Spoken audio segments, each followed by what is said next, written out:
starting from a very powerful speech from our director, Teresa Moma. And I think at the end, she asked for something. Who remembers what she asked for? An integrated policy. Remember that? Yes. She acknowledged that in the country we have an ECD policy, but she asked for an integrated policy that UNICEF picked up, that the MOH picked up. And maybe some people are asking why. We already have an ECD policy. I think if you listened to UNICEF, you heard them talk of the SDGs and mention several targets that are linked to ECD. You heard them talk of the Lancet series of evidence, a bucket of evidence that is linked to ECDs. If you listen to the very powerful speech by the resident coordinator UN, Sid, he said something very important, and that I think we must all, if we've not known it before, we must speak from today, that ECD starts at conception. I think that was his opening remark. And he went ahead to talk about several things, and he finished by talking about hypertension and diabetes. And I'm sure some people are wondering, ECD, diabetes and hypertension, what is the link? Talked about economy, giving us the South Korea per capita. So there was a lot of talk about that. You heard about the last speech from the Council of Governors, ably done by Stanley.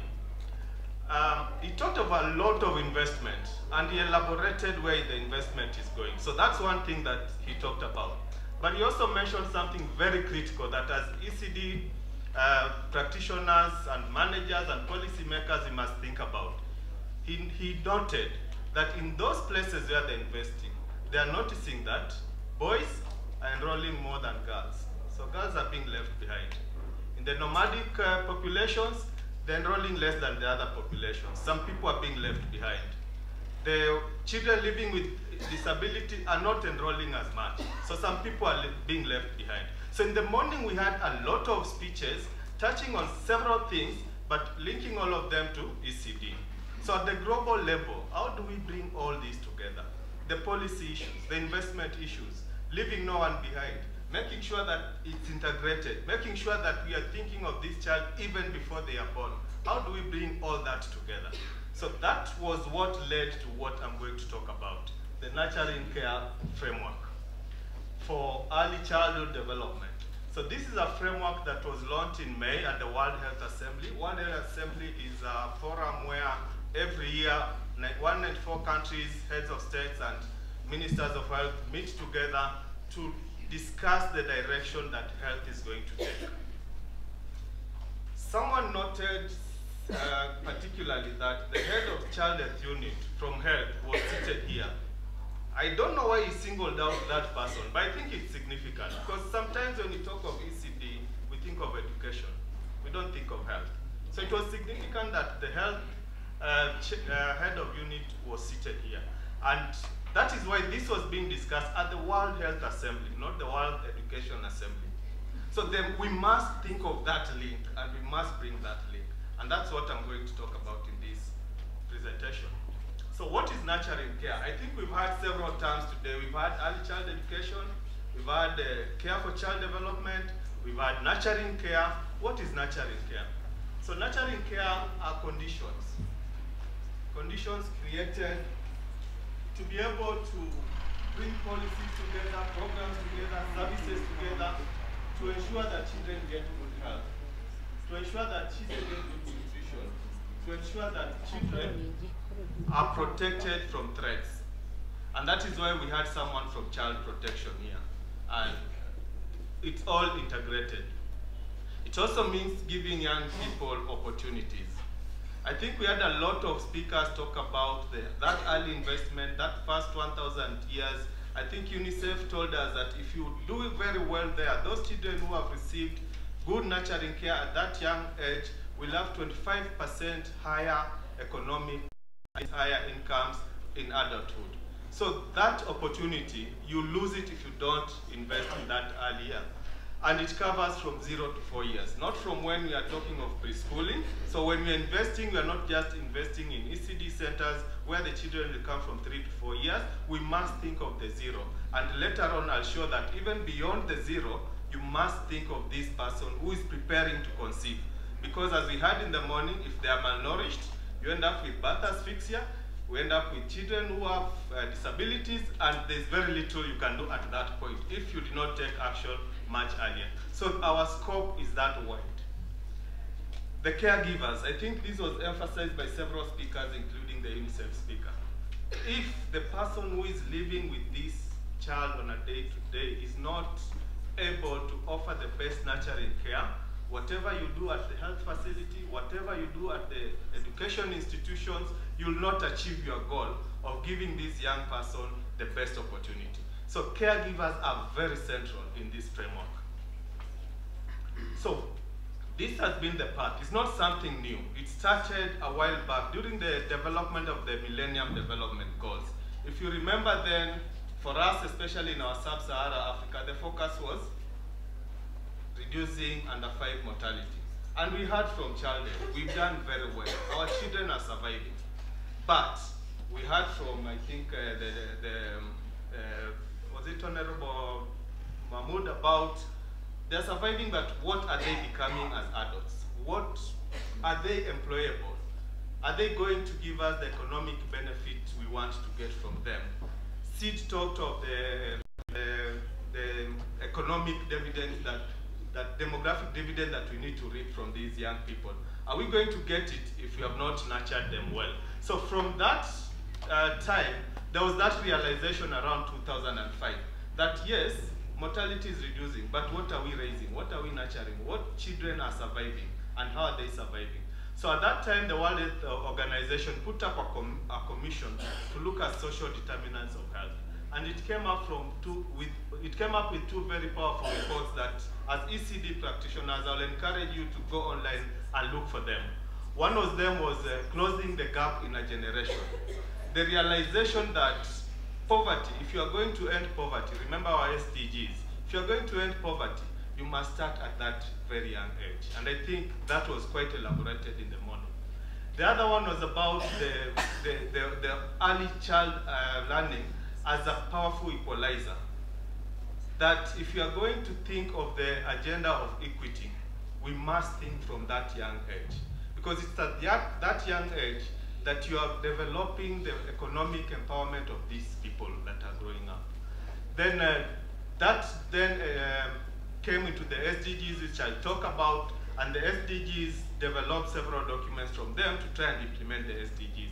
I'll elaborate a bit more on some of these documents. In the speech by the UNICEF rep, she mentioned about the evidence in the Lancet series on early child development.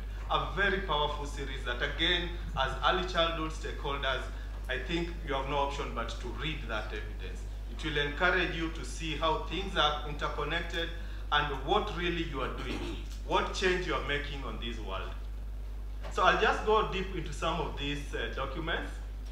That early childhood is defined as a period from prenatal development to 8 years of age. I think that has been emphasized even in the morning. We must think from before the child is conceived.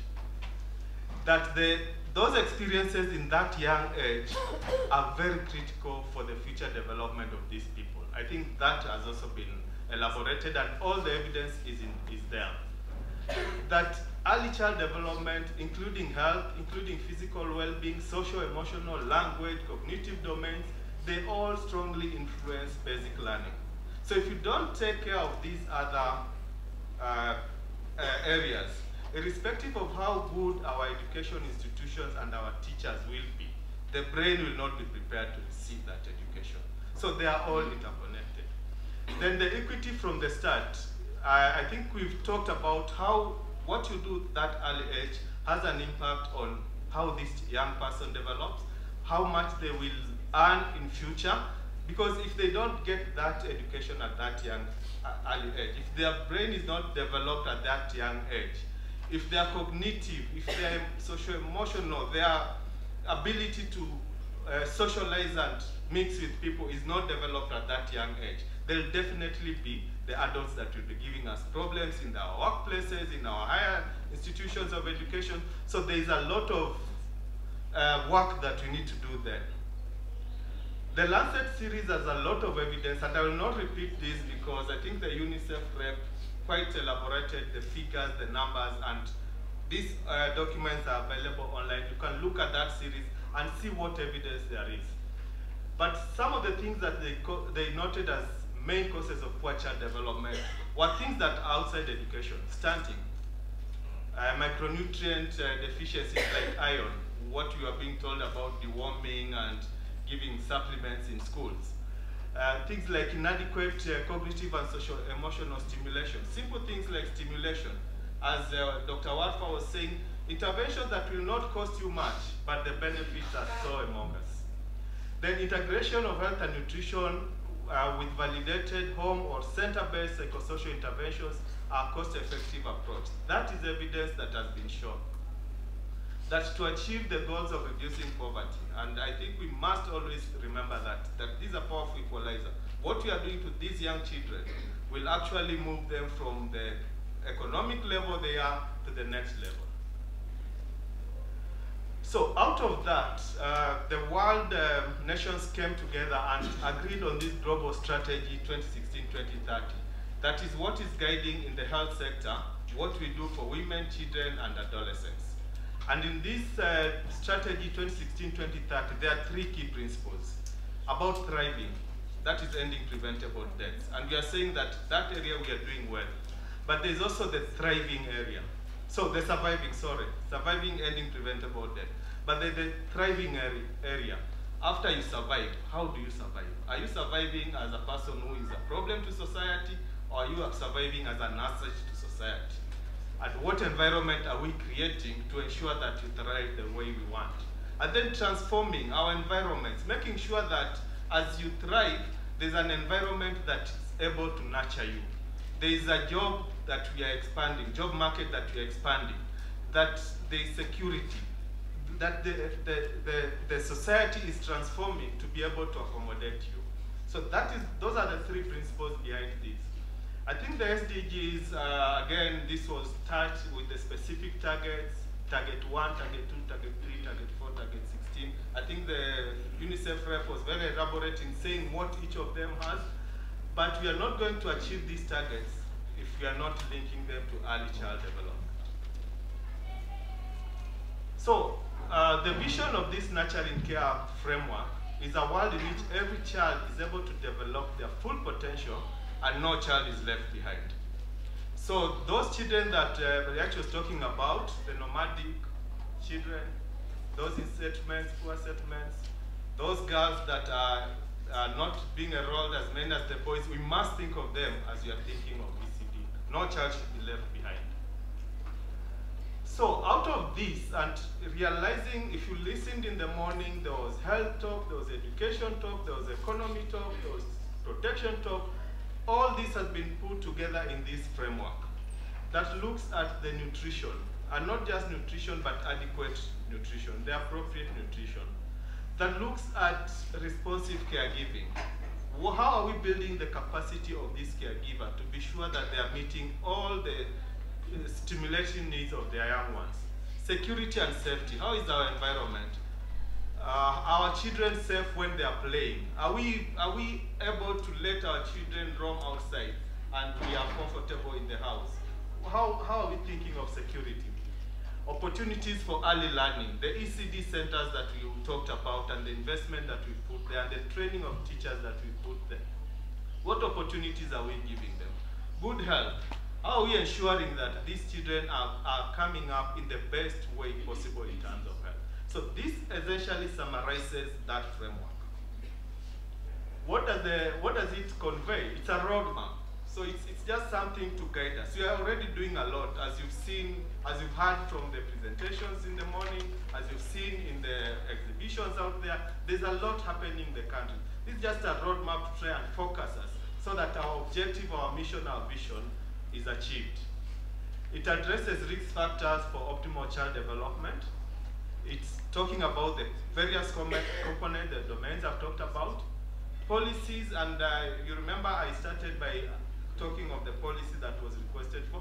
Policies are key. Because if you don't have policies, people will be doing different things, but it will not be directed, it will not be focused, will not achieve our mission. Then building resources and strengthening programs to create an enabling environment for children to develop. There are several guiding principles, and one of them is that the child has a right to survive and thrive. And I think the Constitution, our Constitution, which is our supreme law, was quoted for us. We have no option. It's a right to them, it's a constitutional right. We must leave no child behind. And I think this came up, I've repeated again, this came up in the morning, that if we are not careful, we'll invest, we'll do a lot, but there's a child that will not benefit from our interventions. We must think very broadly and think of every child. It must be family-centered. Children are living in families, and until the families are empowered to nurture their children, whatever else we do will not achieve. Whole of government action is multi-sectoral. I think this has been mentioned. It's education, it's health, it's child protection, it's policy, it's governance, it's treasury, because there has to be investment. So it must be the whole government, and it must be the whole society.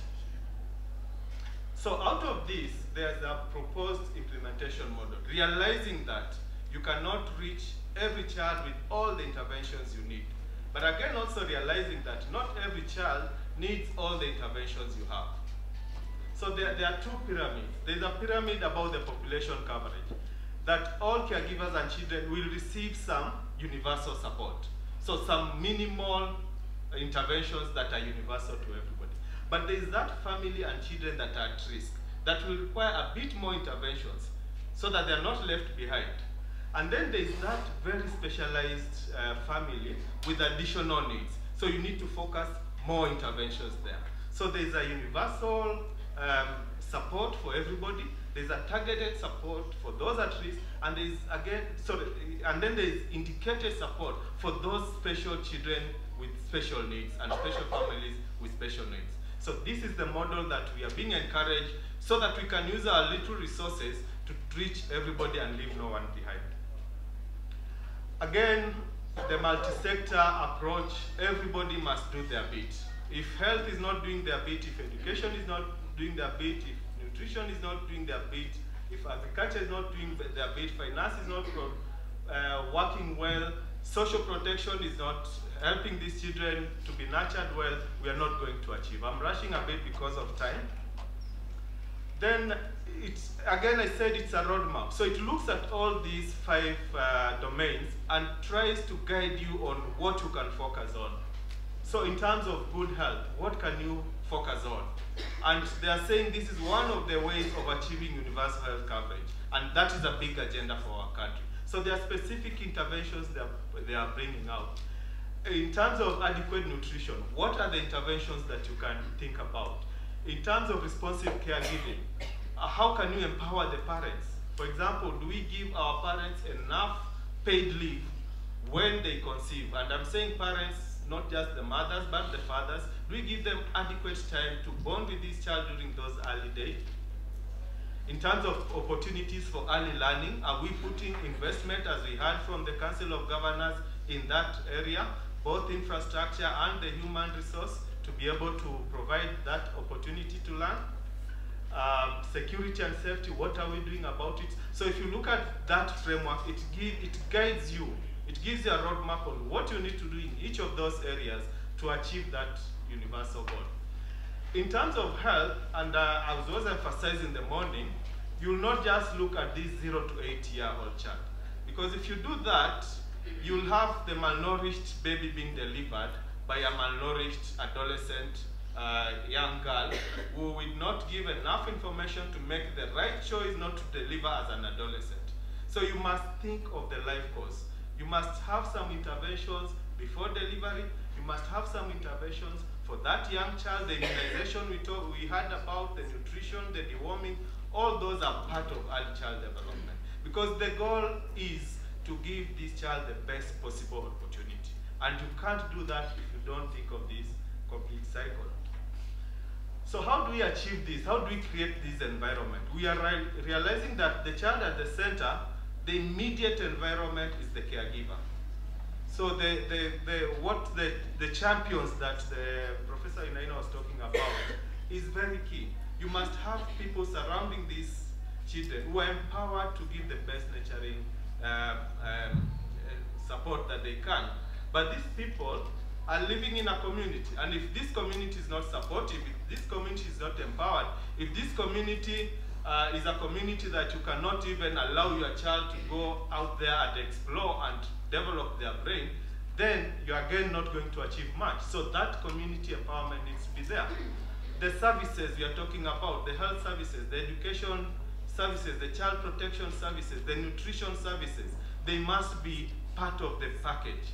If any of those services is not there, that caregiver will not achieve to nurture that young man or young woman to their best possible opportunity. And all that cannot happen if we don't have the right policies.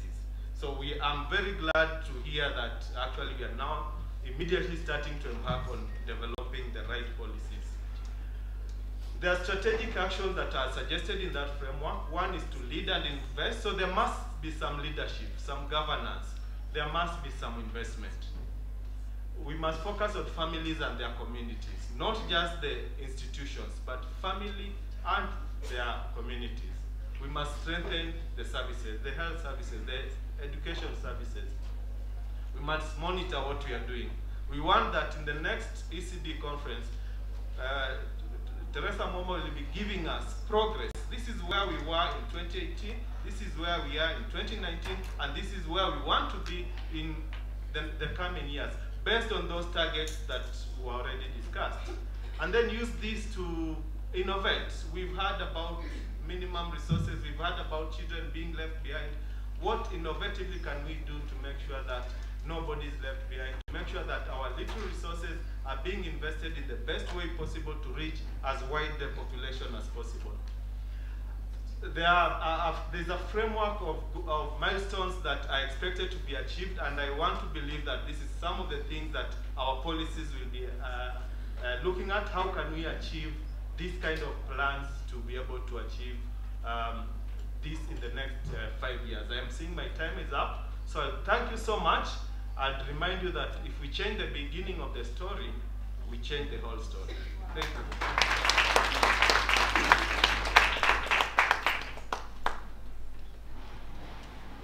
Another round of applause for Dr. Chabi. He's basically calling us to move the needle. We have already gotten a framework that tells us how we can work together. Every time he referred to they are proposing, he was actually talking about we are proposing. That's how. So it's about we, the actors in this space, being able to adopt this. Kenya was at the launch of the Nurturing Care Framework, and we therefore are the people that will actually make sure that we have a generation in 2030 that will be looking back and saying we invested and we changed the way we worked and were able to work together in a multi-sectoral manner. So I want to move on to the next presentation. We will take questions at the end. Let me just give that guidance. So hold your questions for Dr. Chabi so that we would have them at the end of these presentations. I'm going to be a bit hard on this team in the sense that it's our first one. You know, when you have a firstborn, that's where you practice. So we want to practice timekeeping with these ones.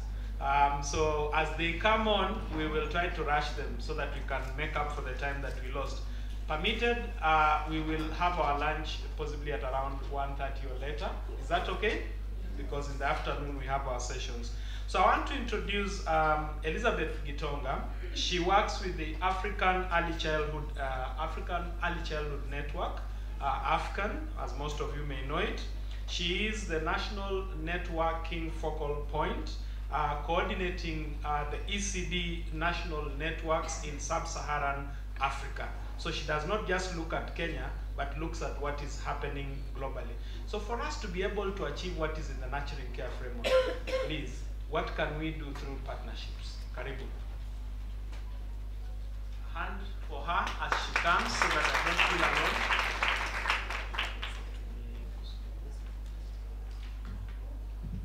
Good afternoon, ladies and gentlemen. It's a great pleasure and privilege to be able to share my thoughts, our thoughts on how to achieve the best outcomes for our children through partnerships. And I'm really glad to be talking after you, Dr. Chabi, because you laid out the foundation of my engagement, because I'll just start where you stopped, because we are talking about the nurturing care framework. And that really is what early childhood development is about. And Dr. Chabi laid out and explained very clearly what all these 5 different aspects are. And the title of my presentation, as you'll see in your program, we want to look at how we can provide quality service to promote ECD through networking. And Africa Early Childhood Network is an ECD network. It's a regional ECD network. And so I'll be sharing in the brief time that I have just through the eyes of a network, of national networking, and to see how does this impact the service delivery for ECD. So since we are familiar with this, I will not belabor this, but I would just like to say that I really like the nurturing care framework, even as it is presented graphically, because it helps us see visually the different aspects of child development. Previously, when we talked of child development, we know that many people thought of what? When we talked of ECD? Education, isn't it? But when we lay it out visually this way, then we can be able to see that actually it isn't just education. Opportunities for early learning is just one aspect. There is health, nutrition, responsive caregiving, security and safety, and all that make for having that child who is well nurtured to achieve their full potential. So with that in mind then, what's the whole idea of networking? And what has been, or what is common practice, is that everybody specializes in what they do best. And that's great, because then we have very good educationists, very good healthcare workers, very strong safety and security, and so on. Each of those facets is addressed in a specialization kind of way. But when we talk of networking, we are talking of the need to strengthen the role of the frontline workers collectively. So we are talking about collective and collaborative advocacy that holds governments accountable to promises made. Each one of those sectors has a stake in the welfare of the child. And each one of them, if they stand alone, can only speak of their own portion. The health people can say, well, we have promised universal health care by this time. How are we achieving that? And the education people can say, well, we want a comprehensive education policy. How are we achieving that? But we come together to network to have that collective and collaborative advocacy, which is dealing with all the sectors as we have laid them out of the child. The landscape analysis is also showing us that we need to strengthen the role of frontline workers in strengthening partnerships across sectors for enhanced coordination, so that we're not working in silos. And I think that's a conversation we have had a lot in the ECD circles, the need for us to bring our thinking together so that the health people, the education people, social security, nutrition, we are all aware of what is it we are saying. When we are coming to talk to, say, the government, is there an overlap of ideas? And if there's an overlap of ideas, isn't it then a stronger voice if we bring that together and we work across sectors, having a platform where we are working across the sectors? And also the need for increased knowledge generation and dissemination and sharing of good practice and innovation. And even in this conference, we'll have a lot of people sharing on some research. I think I've seen that we have some research presentations of what is good practice. And even others will come in panel discussions and say, this is what we have done. We've seen the people presenting out there, Tayari's there, and many others are there. That platform where we share the best practice, where is that platform where we can disseminate the knowledge and therefore even identify the gaps and say, you know, we need some more information on this. We need more research on this aspect. What is the impact of this particular aspect?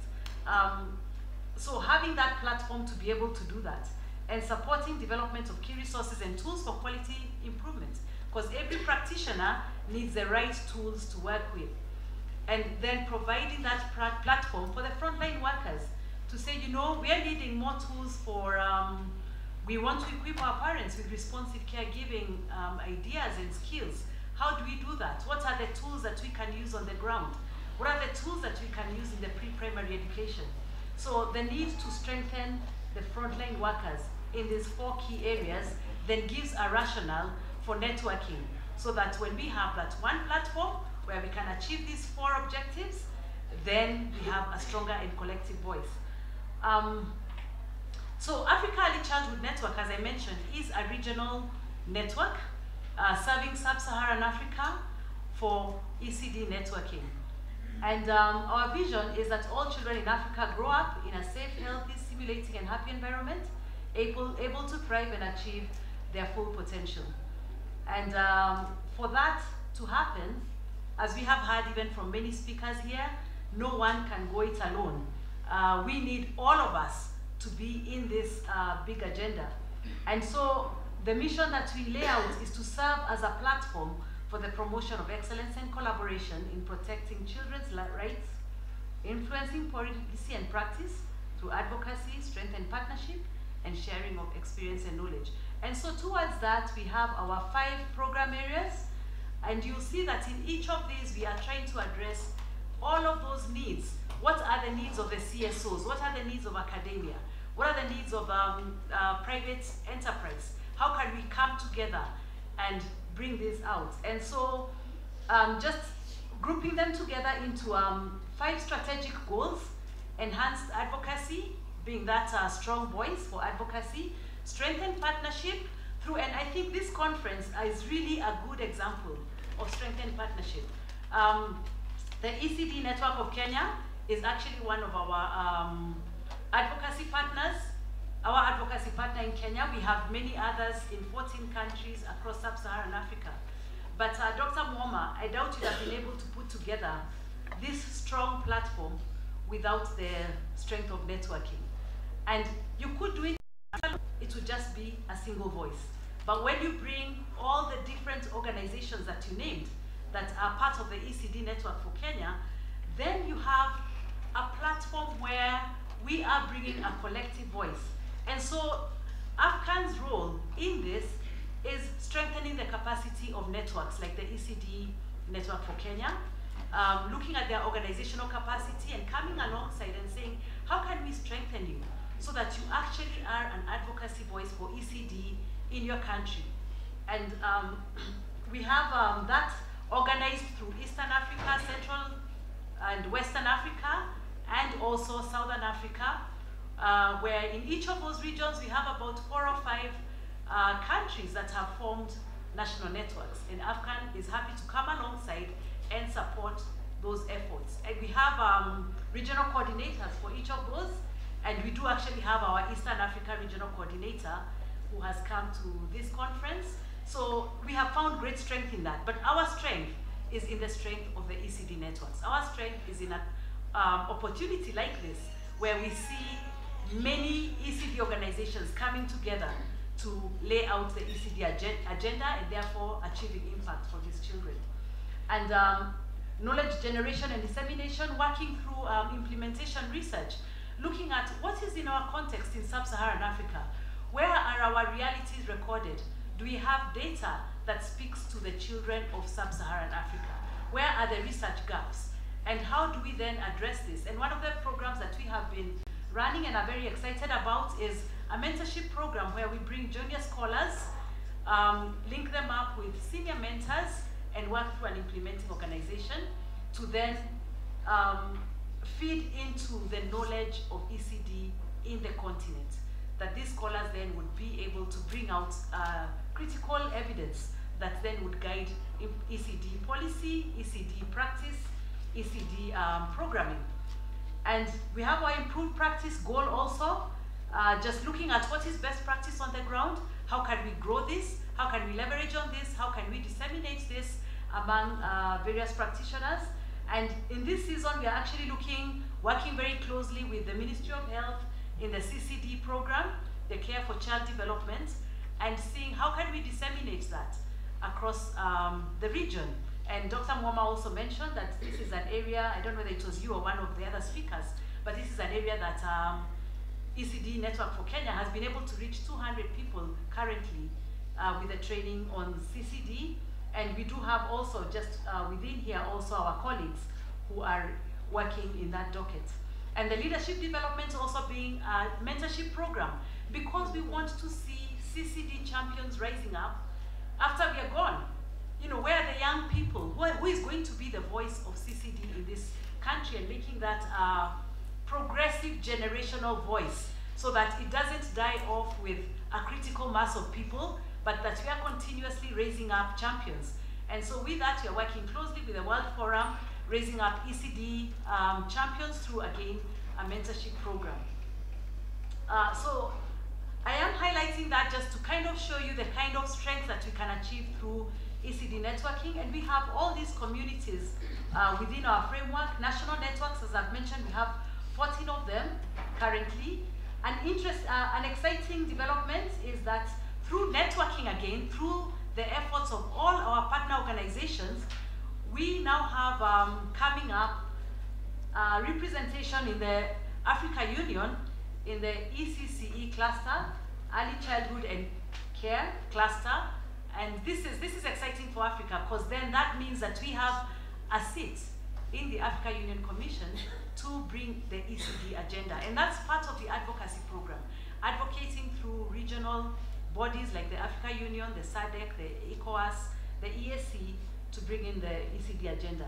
And then we have the research network, responsive caregiving, reflective response, and reflective practice through a CCC package, which is a package that is put together to train pre-primary teachers, the early learning stage, and the Global Leaders Program and the Safe and Thriving Program. And what I'll say about these collectively is that each of these are working groups, and there's an opportunity for anyone involved in ECD to join a working group through the Africa Early Childhood Network. And once you are a member of AFCAN, you can express your interest and say, I would like to be in any one of these working groups, so that that area of skill, knowledge, and strength that you have can come to bear already in a network. You don't have to be in an organization. You could be in an organization, you could be an individual. But what we're talking about is how do we collect all these efforts together so that then we can program ECD in our countries, in our areas of focus. So AFCAN gives you that opportunity to join a working group, and through that working group you will be with many other like-minded people to then address your key area of interest. And that you do through visiting our websites and going to our membership page. And when you enroll as a member, then you get to choose the working group that you'd like to get involved in. And just to wind up, I'll just mention the benefits of networking, which I think we have spoken through, and I've had everybody talking here. When they talk about the things that we need to do collectively, those are the things that we will be able to achieve as a network when you come together in partnership. It has to be collective action. We are able to optimize members' core capabilities. We are able to tackle complex, multifaceted issues like an integrated ECD policy. No one person can handle that alone. That's multifaceted, involves many players, but through partnerships, that's one thing that can be easily addressed. Amplify a group's message and voice, help avoid duplication so that we're not all doing the same thing, scale up proven approaches, and foster sharing and learning around success, around successes and challenges. And so I'll take this opportunity as I wind up to invite you all to the ECD International Conference that AFCAN will be hosting. That will be on the 16th to the 19th of October here in Nairobi. So we are very fortunate that it's happening in Nairobi because this is a regional conference. We're bringing together ECD practitioners from across Africa and across the globe. So this is a great opportunity for Kenya, because then we can all again come together, but at a scale where we then have the global audience. And this conference really, Dr. Mwoma and team, thank you for having it, because this is a great precursor and lead up to the international conference, because the lessons learned here, we shall just carry them forward onto that platform. So welcome all of you. We hope that we'll be able to see you there. I encourage you to visit our website also, because then you can learn more about the conference and you can also register there. Thank you very much.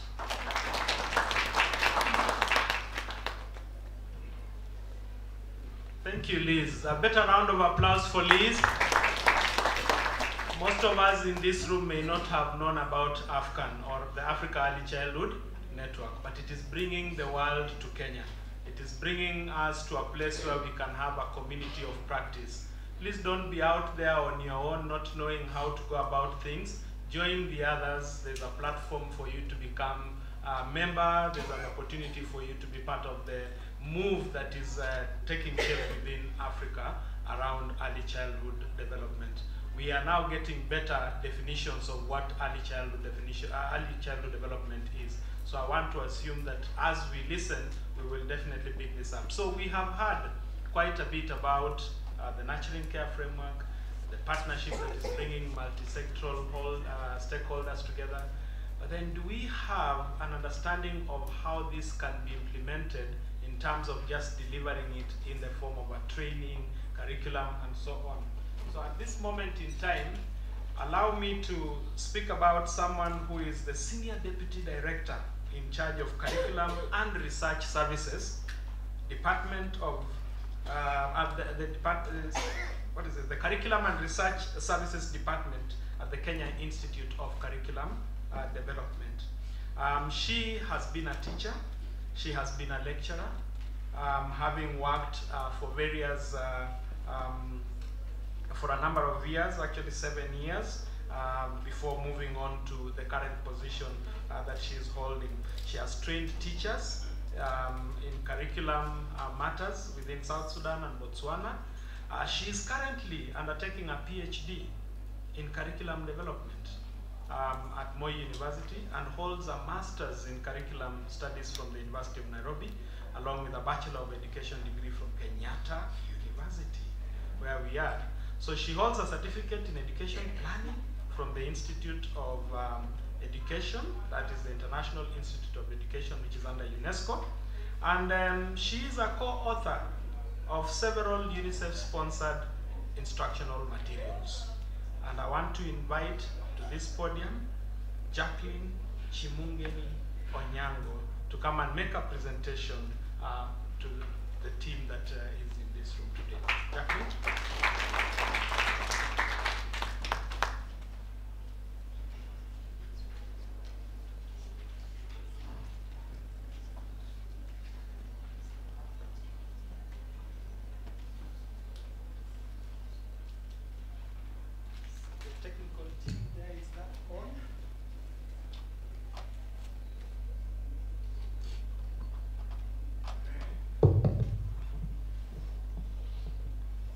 Thank you very much. I have sought permission because I'm practicing to use my new spectacles. I got them yesterday, so I'm not used to them. But it's a great opportunity to be here. And I really want to thank Dr. Moma for giving us this opportunity. We don't take it for granted. We know there are a lot of discussions going on about the curriculum, and any opportunity we can get to be able to share with different people what we are doing, we are glad to do that. I won't go through all the slides because I have barely 10 minutes, but just to highlight what Kenya Institute of Curriculum Development does. Before, we were Kenya Institute of Education, and we requested to be established by an act of parliament because people thought we were a training center. And so our new name from 2013 turned into Kenya Institute of Curriculum Development, so it can relate with what our mandate is. And we develop curricula for all levels of education other than the university, and we've lifted them all along. Our core functions are basically research for curriculum. We develop the curricula. We also develop the curriculum support materials, which will include print and digital materials for learning in schools. We also have the job of evaluating any materials or curricula that is being used within the country, whether it is local or foreign curricula. And lastly, we are allowed to collaborate with any individuals who are working in the education sector. So basically, we are selling ourselves as well, that you can want to partner with us or ask us to partner with you in the programs that you're undertaking. The context of curriculum is wide. We simply say it's both a technical and a political process. Sometimes the technical can be very challenging because when you're talking curriculum and people want to see certain aspects in the curriculum, you have the job of sifting out what you can have or cannot have. As a political process, you must win everybody and the very necessary people so that you are able to actually move forward. Even as it is your mandate, there's no guarantee that what you propose will be taken. So these are questions we ask ourselves, and basically we are not moving from, or we are not generating any new questions. Those of us who are educationists, we know the Tyler questions, isn't it? And basically we still follow that. So the question we were asking ourselves as we were doing curriculum is, where did we go wrong? Did we not answer those questions? And if we did not, how then should we better answer them?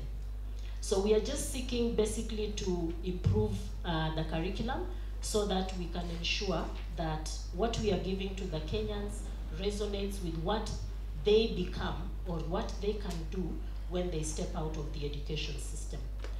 This provides the quality assurance mechanisms. We've always been told sometimes that we just wake up and come up with a curriculum, but that's not the case. There's a whole tedious process that we undertake to ensure that what we are providing is actually able to measure to the test of time. I want to run very fast probably and just highlight, why are we talking of a competency-based curriculum? Most people think that competency-based curriculum should only be for people who are in tertiary education and the world of work. But for us, the simple explanation is that a child or anyone in an education system needs to be able to do something, and that doing shows that you actually have learned. And so when we looked at the challenges that were presented to us during the needs assessment, the big question was simply that our children get out of school, they cannot read well, they cannot write well, they cannot take care of themselves, they cannot sew their clothes. And yet all this information we believe is in the curriculum. So we said, it's time we start emphasizing on what the child can do and not necessarily the exams that a child can pass. That doesn't mean exams are not important, but what we are emphasizing now is that the children should learn and acquire the skills that they require more than the exams that they are taking. This is the 9-stage process that we follow as a curriculum center.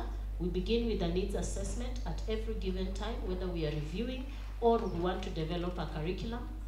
We then go to policy formulation. We'll decide which are the subjects that will come or learning areas that will come at every given level because it's progressive. Then we now come to developing the designs, which will be based on the learning areas we have picked. Now, these learning areas we have picked must be able to answer to the questions that we have got in the needs assessment or the challenges that have been raised. Once we develop a curriculum, we must go through an approval process. Now, internally as an institution, by virtue of our act, there is a course panel, a subject panel, and an academic committee that we must present this curricula to. Only if those 3 levels pass the curriculum can we dare to say that we have a curriculum. That allows us then to start preparing materials, and we prepare the teachers, and we do a pilot, which I know that in very many years we have never done, but we have done a very good pilot in this reform before we do the national implementation. Monitoring and evaluation is part of the process throughout. It informs implementation and will tell us whether we are successful in what we planned to do and whatever remedies we need to make, and so we undertake. Now, this process allows us to engage very many stakeholders across the board, and I think that is why it is actually designed. Our panels are made out of teachers who are practicing in the school system, be they lecturers at university, teachers at different levels, and we also include practitioners in the field who may be interested in education. That allows us, as we move forward, to have the confidence that we are actually able to answer to the questions that we need to answer to. So this is the general composition of our panels that we use people from different institutions. In this curriculum reform, we even have added a committee that was not there, which we are calling the National Steering Committee. This has a greater representation of civil society, universities, the world of work, private institutions, and I think we are proud to say that Dr. Mwoma is actually our representative on the National Steering Committee, and she chairs a subcommittee that is in charge of programs. So if we didn't meet the standards, then we would be in trouble, because then she would shoot us down. So that's the approval process we must go through, and we have done that. Okay. This is just to tell us that when we are doing this reform, it's not out of sheer want to do it.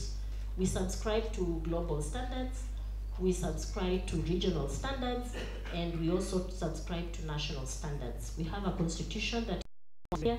We have a Kenya Vision 2030 that is very clear. If you check in the Kenya Vision 2030, the milestones that are expected for education include restructuring and modernizing teacher education and restructuring secondary education. Now, secondary education is our middle level education.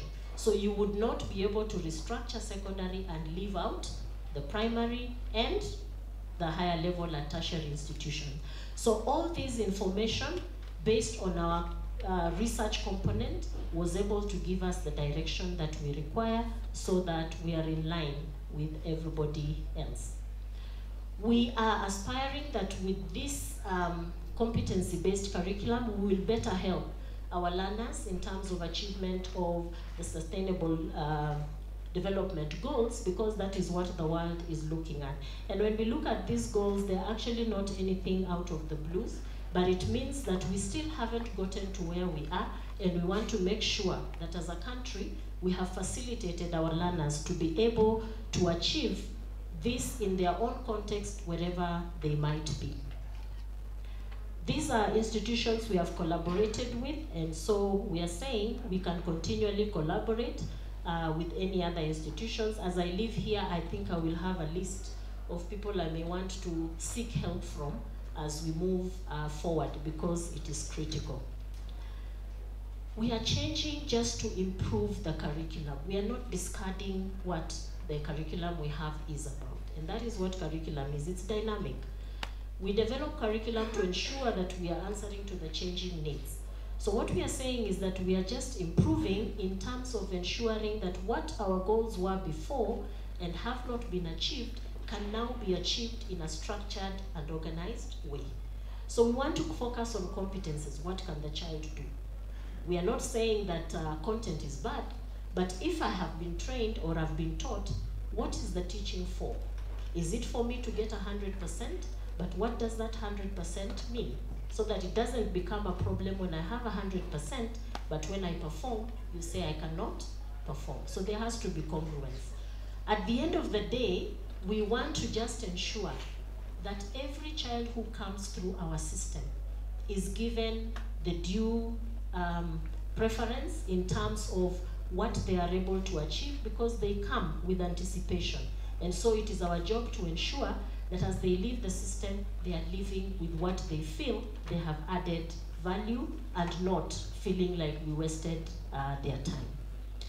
These are the 21st century skills in 3 categories. You would be able to look at them, but you can see they are age-old skills that we are talking about. And again, that's why we are saying it is not a complete overhaul. It is a relook at how we want to implement. Eventually, this is the learner we expect.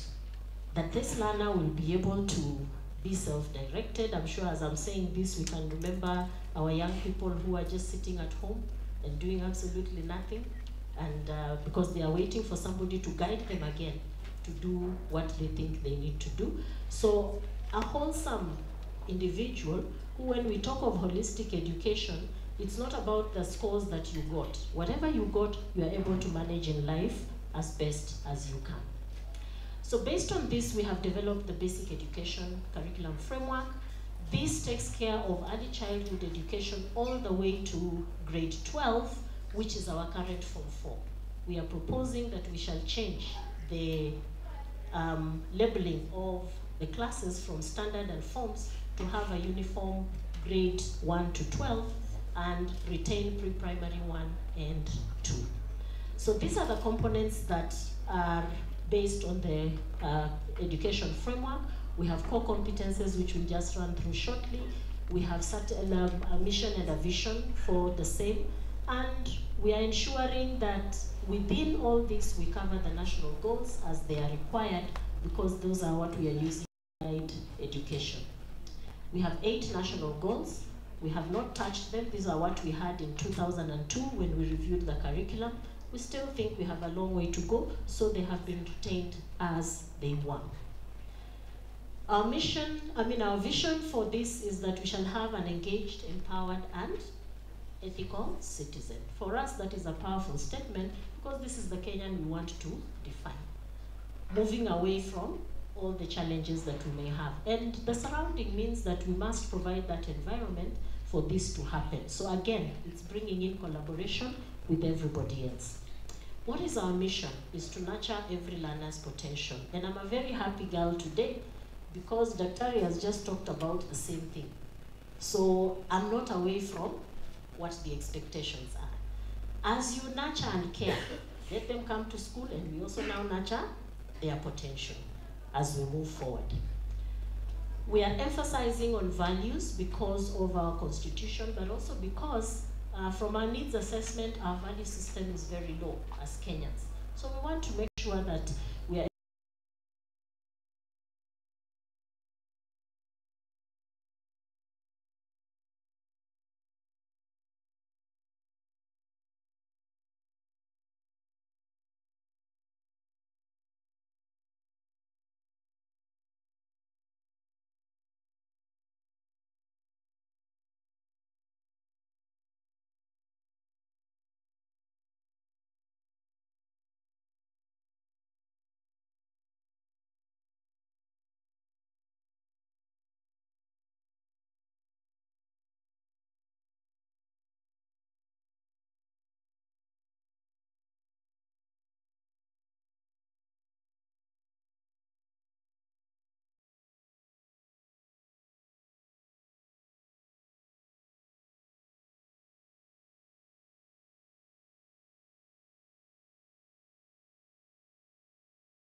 they are learning from the environment, so they don't have to carry those heavy bags of books, because we have assumed that books are what tell that a child has learned. It just gives them the feeling that they don't even want to go to school.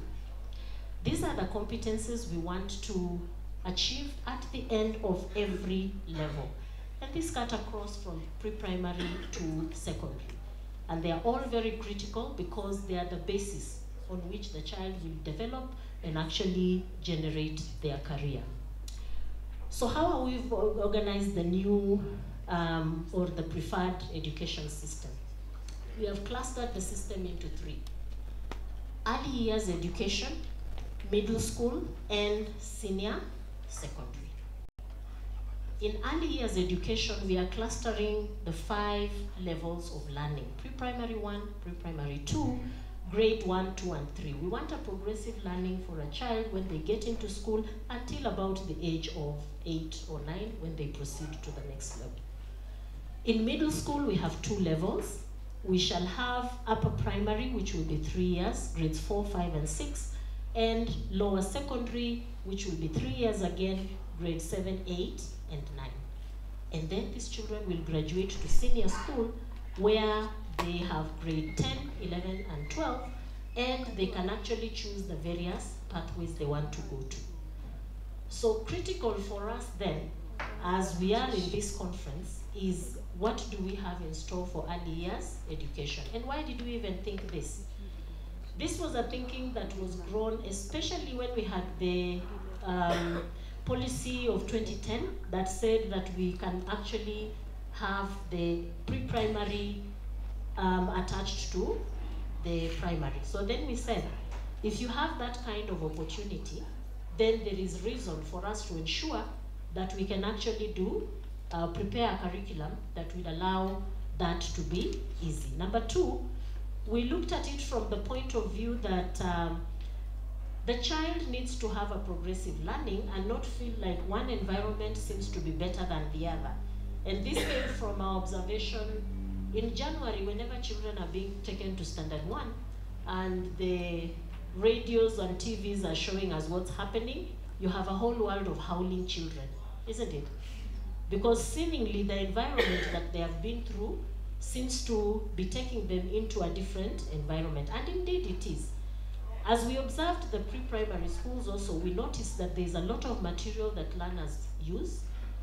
There is a freedom that they are allowed to undertake in terms of when they handle things in the class. They are allowed to explore, they are allowed to ask questions.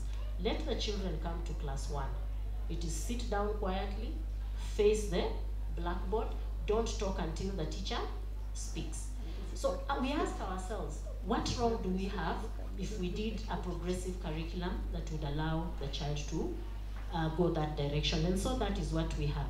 At the far end, we are giving special needs, but that doesn't mean that all learners with special needs will go through that. Allow me to just flag the special needs model.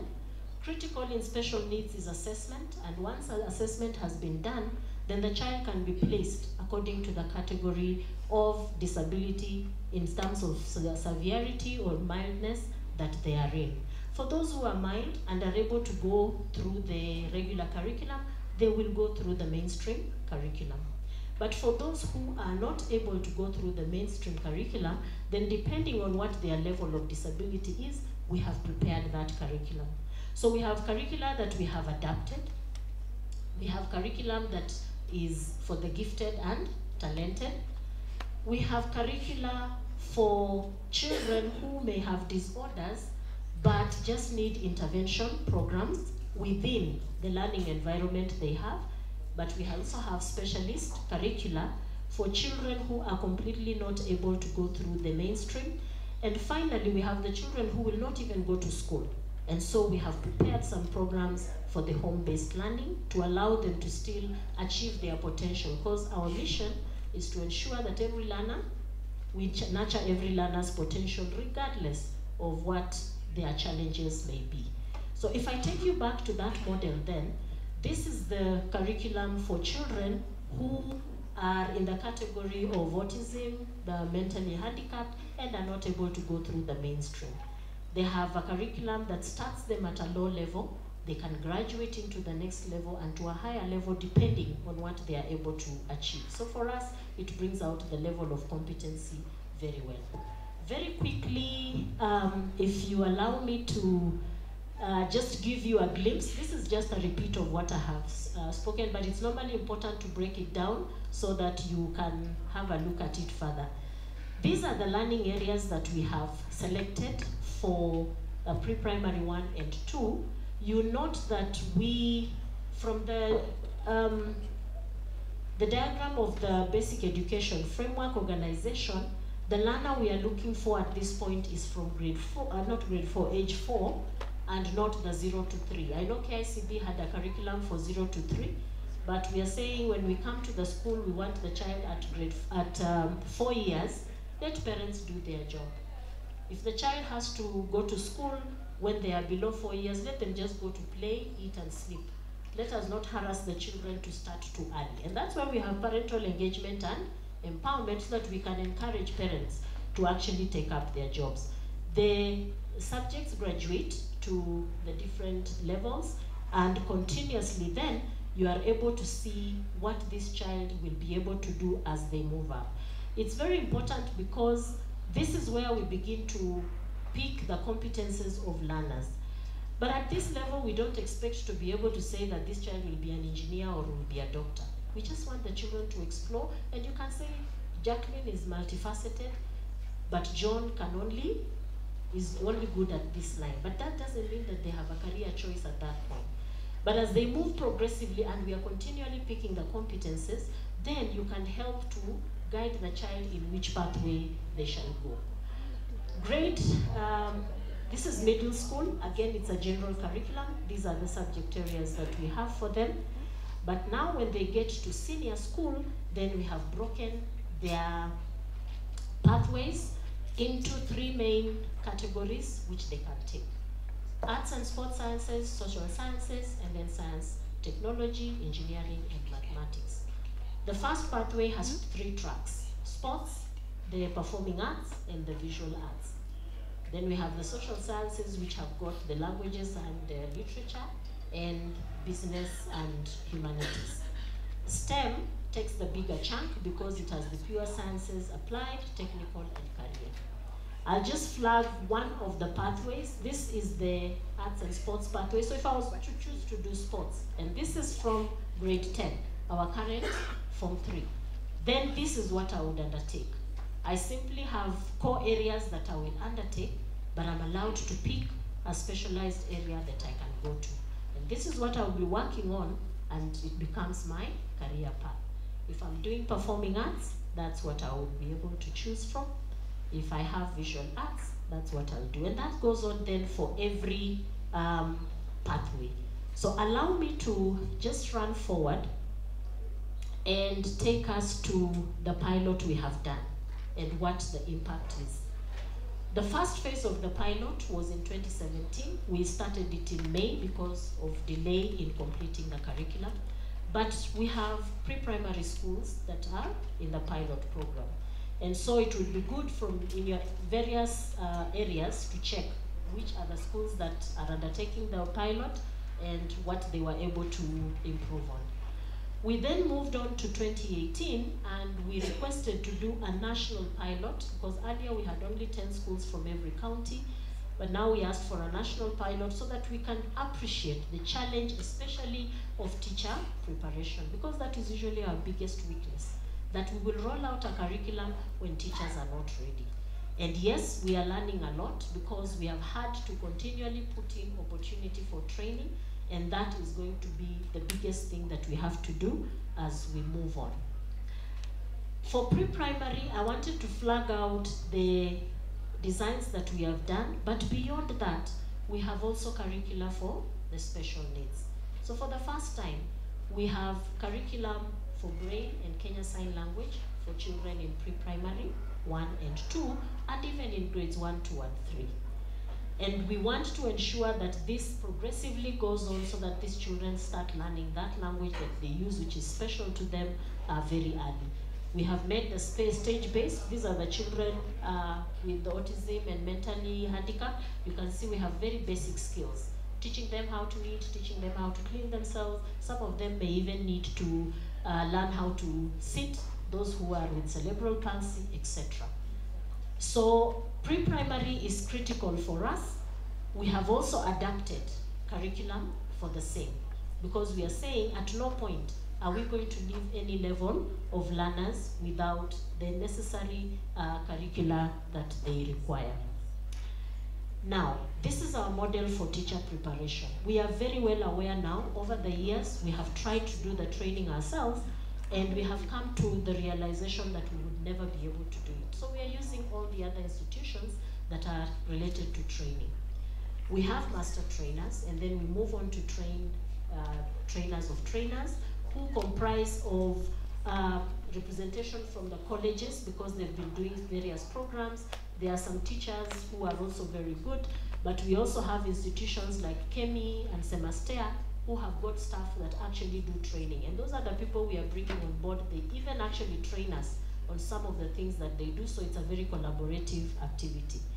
Once we have had those trainers of trainers, we rely on the curriculum support officers who are TSC employees on the ground because they always visit the school. And they are able then to work with the teacher for purposes of ensuring they can mentor and support the teacher. When they have a problem, then they are able to feed back to us and tell us this particular area needs some further clarification, and we are able to send their teams. Basically, what we are trying to do is to emphasize on school-based peer mentorship. When we went to the field, we were amazed at some of the abilities of teachers on the ground. When you are in the office, it is very easy to say all teachers are bad. But when we went to the schools and we saw what the teachers are doing, because we just go to class and observe, we said, let us utilize that potential so that we don't kill ourselves trying to get to the ground and we can't get there. So we would want to emphasize, that as KICD, we are at the disposal, especially of the counties, because we know that ECD is being administered by the counties. However, the role of curriculum still lies with us. We've partnered very well with them in this current dispensation, but we would want to do it much further. If you need our help, or any other institution that needs our help, we will be at your disposal. For teacher education, we are proposing some major change, and that will affect ECD as well. We are very, very well aware that we have a certificate course, we have diploma courses, and we have the degree courses. We are looking for a minimum for all levels of teachers, a minimum of a diploma. And we believe that that is going to strengthen the teachers that we have. Conversation is still going on. We want to make sure that when we make that decision, we are not putting any teachers in jeopardy, especially those who are already working. And that is why Teacher Service Commission has developed the modules for the continuous professional development. It is our belief that based on that, we will be able to upgrade teachers as much as possible, because the ones we have in the field include those with the P1, the P2, and even the P3 certificate. So as KICD and with other state corporations, this is what we expect to be done. When we develop the curriculum, we expect that KEMI will be developing curriculum for leadership in schools. We expect that Semastea and TSC will handle the issues of professional development, and we expect that NEC will take up their role to ensure that assessment of teachers is done, and is done properly, because they assess the teacher on the trainee on the curriculum that we have developed.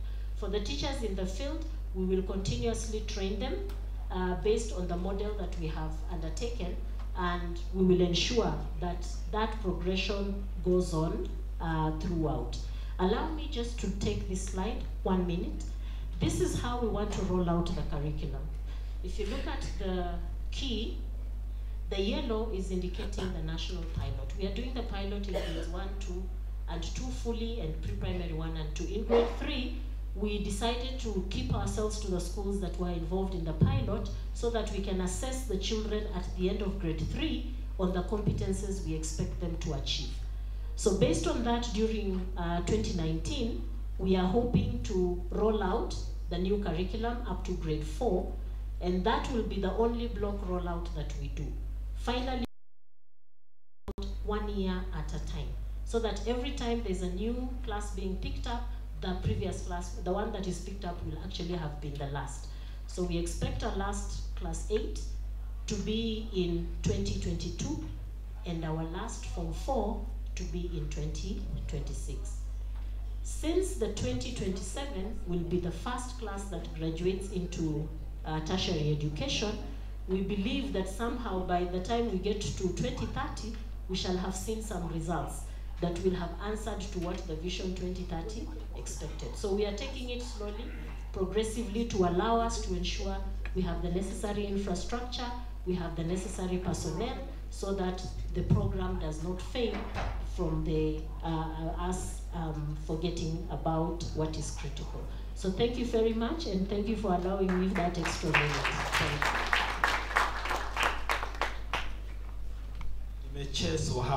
I was told it was the specs, but it was not the specs. She wanted to avoid seeing me the whole time she was making the presentation. Well, thank you. I think we've had a lot. And everyone, I'm sure, was looking at me and wondering, when is Oscar going to snatch the microphone? I wasn't going to do that. She's a teacher, and teachers have a knack of getting passionate about what they do. But I know that school readiness came out for you. Sasa, that schools must be ready for children, children must be ready for schools, and caregivers must also be ready for school. And the changes that are happening are many. I want to assume that every one of us here will definitely be a friend to her. That presentation will be available to you. I think we'll put it on the website so that you can look at it. I noticed that quite a number of us were really trying to get screenshots of the same, or what do you call them? Grab just those shots, yes. Thank you, Jackie. Makofi kwake. I want to introduce Dr. Elizabeth Omondi. She is currently the RMNCAH coordinator, reproductive, maternal, neonatal, child and adolescent health. Coordinator for Siaya County. That's a big title, eh? It's a mouthful, but it basically means that she's looking at the life cycle approach in terms of the child, which is what Dr. Chabi may not have highlighted, but it is there in terms of the natural care framework. She is currently responsible for that component of work in Siaya County, and she has previously served for 6 years as a lecturer at KMTC. She has had 5 years technical experience working with DFID. She's been a Deputy Provincial Child Survival and Development Coordinator for quite a number of years. And she has a PhD from the Jaramogi Oginga Odinga University, which she got last year. And I just want to say that she was part of my class at Harvard. Did I say that? Where she was basically part of the scaling up early childhood development initiatives last year. So allow me to invite her to come and make a presentation. And we just want to recognize during that presentation that Murdit Sharma, who works with Dalberg, provided a lot of the data. Murdit, where are you? He could be somewhere. I think he stepped out. But we just want to acknowledge that some of the data that is going to be presented actually came from work that he led. So Dr. Elizabeth.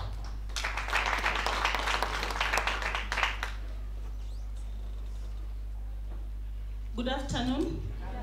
God is good and all the time. Thank you. I present on Siaya County ECD landscape.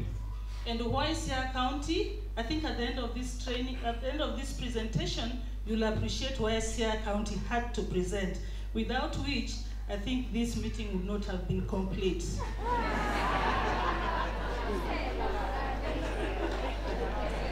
I can see Raf is very happy. Okay, Siaya County, as you can see, it's one of the 47 counties, and those are just the indicators. We have 6 sub-counties, and our focus here is under 5 population, because I'm representing on behalf of the Department of Health, which has about 200,000 children. ECD implementation started in Siaya County in 2013, courtesy of PATH, and we really appreciate that support. Though it started small, and now we are moving on from there, at least we got support that would enable us to support 16 facilities to implement nurturing care services. As you saw earlier, Siaya County has a total of 213 facilities. So 16 was a drop in the ocean, but we had to start somewhere. So we did that both at community level and facility level. The focus at that time was capacity building of healthcare workers, and also that is including community health volunteers and establishing of play corners. The progress. From 2013 until around early 2017, that is January, we were static at the 16 facilities. But because we did so well in the 16 facilities, I think God was on our side, and we started seeing manna from heaven. So in 2017, there was a joint meeting called in Kisumu for partners from that region and implementers, ECD implementers in Nyanza region. So we made various presentations in this meeting, and we were lucky that Siaya emerged the best presenting county, and the partner, that is Hilton Foundation, committed to support Siaya to scale ECD in the whole county. So we had to re-strategize as an agreement. That is where now the journey, don't forget, if you forget everything, remember that I'm a graduate of Harvard University. So that is where this journey started.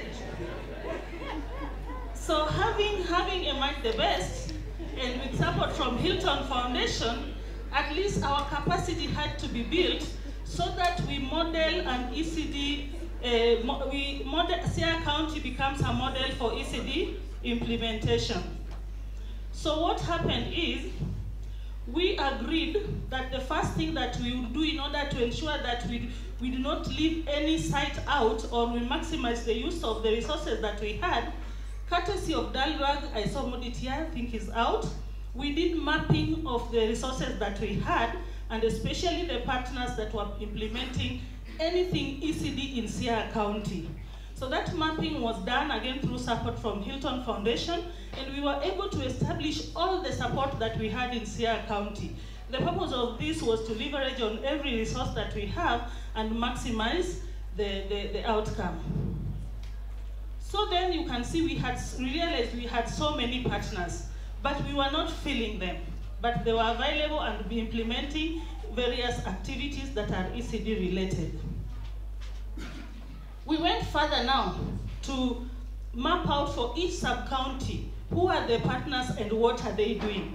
As you can see, we have 6 sub-counties, and we are able to tell you who is where and what we are doing.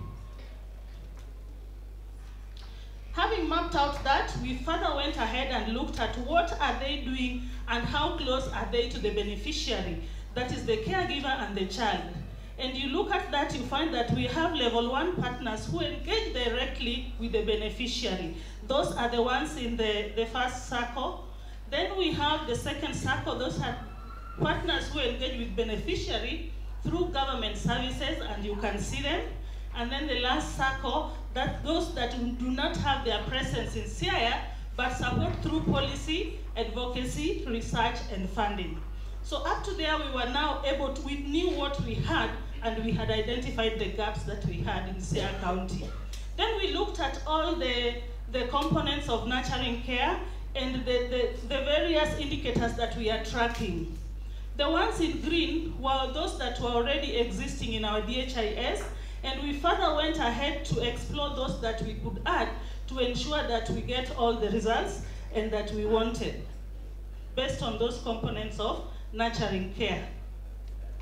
Now, the journey began for Harvard University.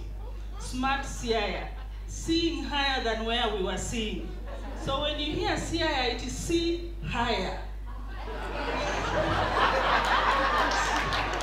Okay, so in that photo, the tallest man is the governor of Sierra County.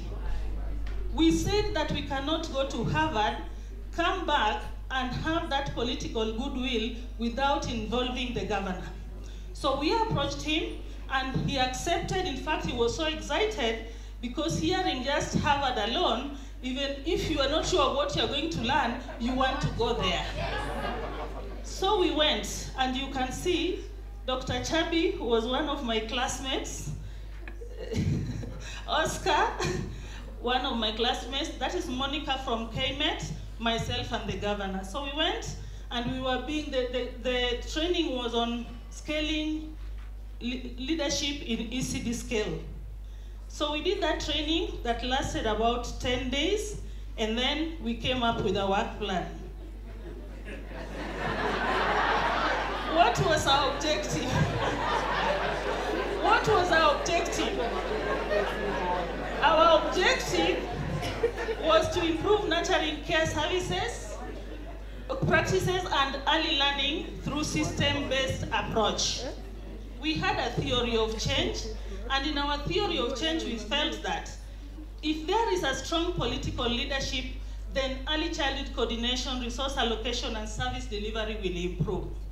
And if health providers, community health volunteers, and preschool teachers are trained to counsel caregivers, then caregiving practices will change, which is our aim. And if we roll out multifaceted communication campaign, then caregiving practices will improve.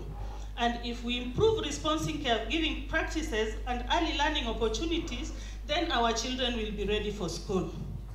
So those are our theories. Then our strategies. This is the Smart CI team from Harvard. These are strategies that we developed while still in Harvard. That the first thing is we have to strengthen political leadership. And we have to engage all players, both at sub-county up to the community level.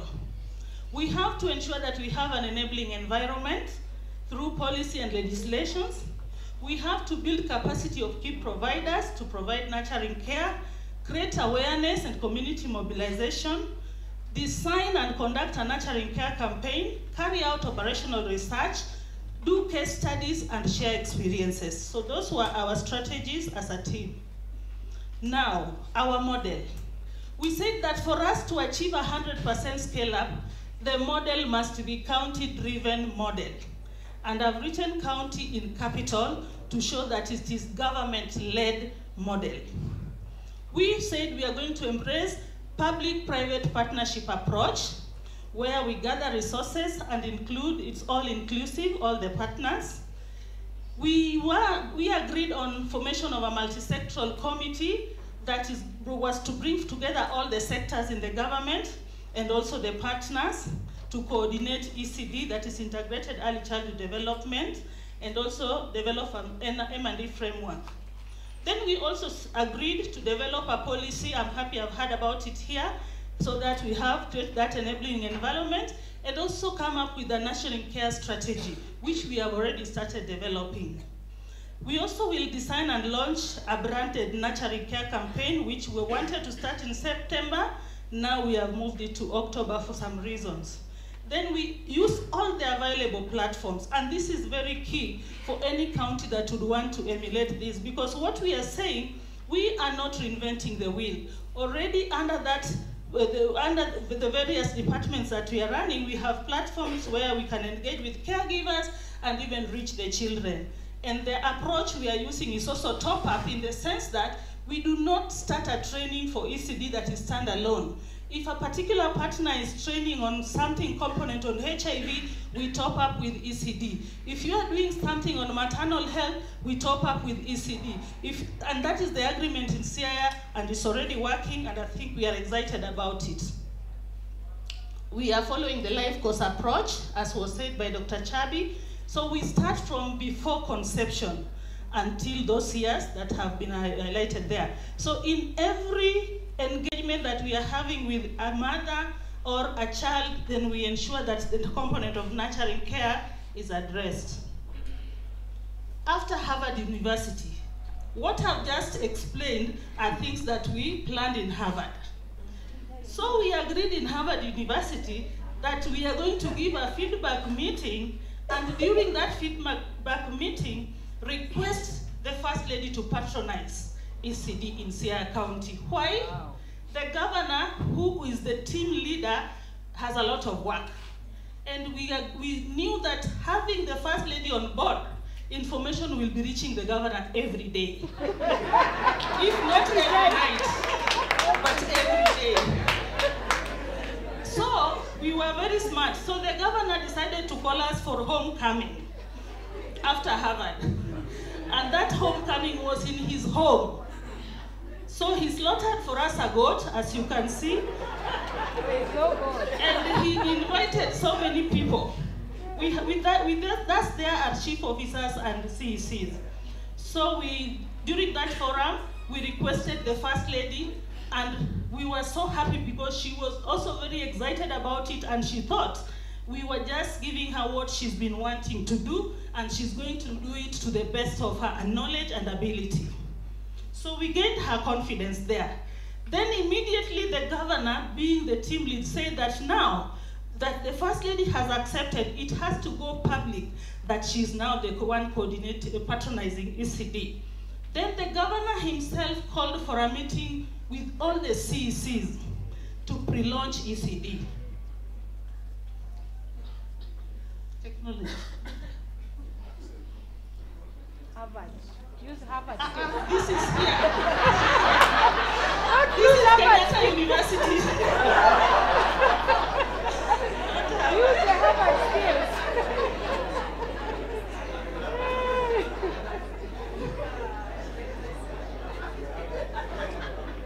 Okay. So that was the governor appreciating the First Lady after accepting and really humbling himself to say that he's happy that that has been done. So that was a photo we took, all the people who went to the governor's home.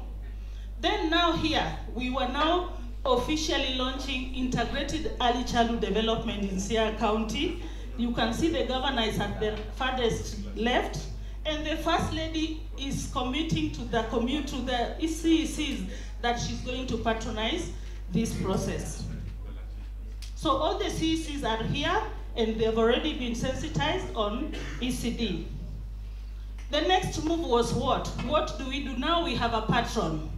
So we met with the patron now to strategize on the way forward. That is Kimet CEO, myself, and the patron. And we agreed that we do what we had planned in Harvard. That is formation of a multi-sectoral coordinating committee. Sorry, that's not the photo. I think the photo is missed. So we formed a multi-sectoral coordinating committee that involves 9 directors from different sectors. That is agriculture, health, education, social services. 9 different sectors that are at least in one way or another engaged with the child. Then here now we were giving the feedback to all the partners supporting Sierra County on the formed committee and the joint plan that we had developed. Who are we leaving out? We realized that we've involved the executive, but we are leaving out the members of the county assembly. So we went to the speaker, that is the county speaker of Sierra, and we shared the nurturing care framework. That is what he's receiving from me. So we agreed with him that next week on Saturday, 30th, we are meeting with all the members of county assembly to now sensitize them on ECD. The progress we've made so far, I said we started small, and as you can see, we've increased the number of trainings we've done for TOTs, health facility staffs, CHAS, CHVs, and health facilities now providing ECD are 42. And even as I'm here, we are still continuing because we have a lot of trainings that are going on courtesy of Hilton Foundation. We are not only doing 0 to 3, we are doing 0 to 8. Under preschool, now that we are doing integrated, we've also achieved a lot in terms of school enrollment.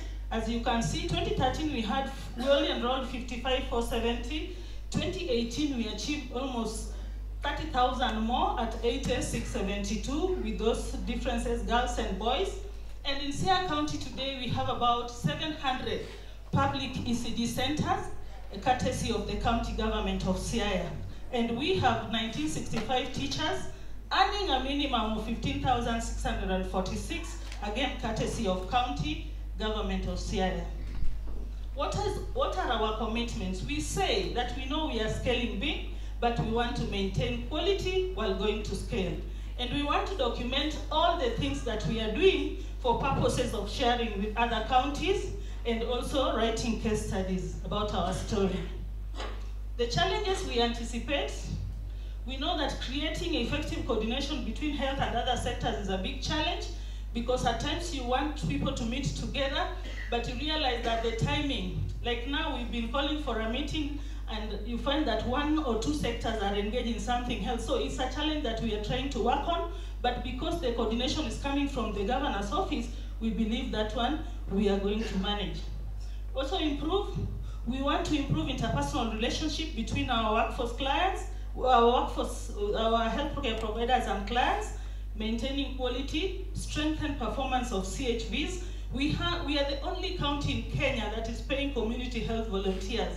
But we realize that we are not able exactly to monitor the performance at household level. So as at now, we've come up with an innovation that we are going to ensure that we are able to track the performance at the household level. So we are also improving measurements of ECD programming and documentation for evidence. Now, anytime I want to tell you something good, the thing goes off. So, okay, it's a scam. So what is this good thing that I want to tell you? For all the people in the house today, we are having a new bus in Sierra, and it is the Nurturing Care Express. In the Nurturing Care Express, we want all people who have interest and who want to help us to scale to get into the bus. Getting into the bus requires a ticket, and that ticket is only got from the county government. So you get the ticket and then you get into the bus. The driver is the governor. Inside, the patron is the first lady. All are welcome. Thank you.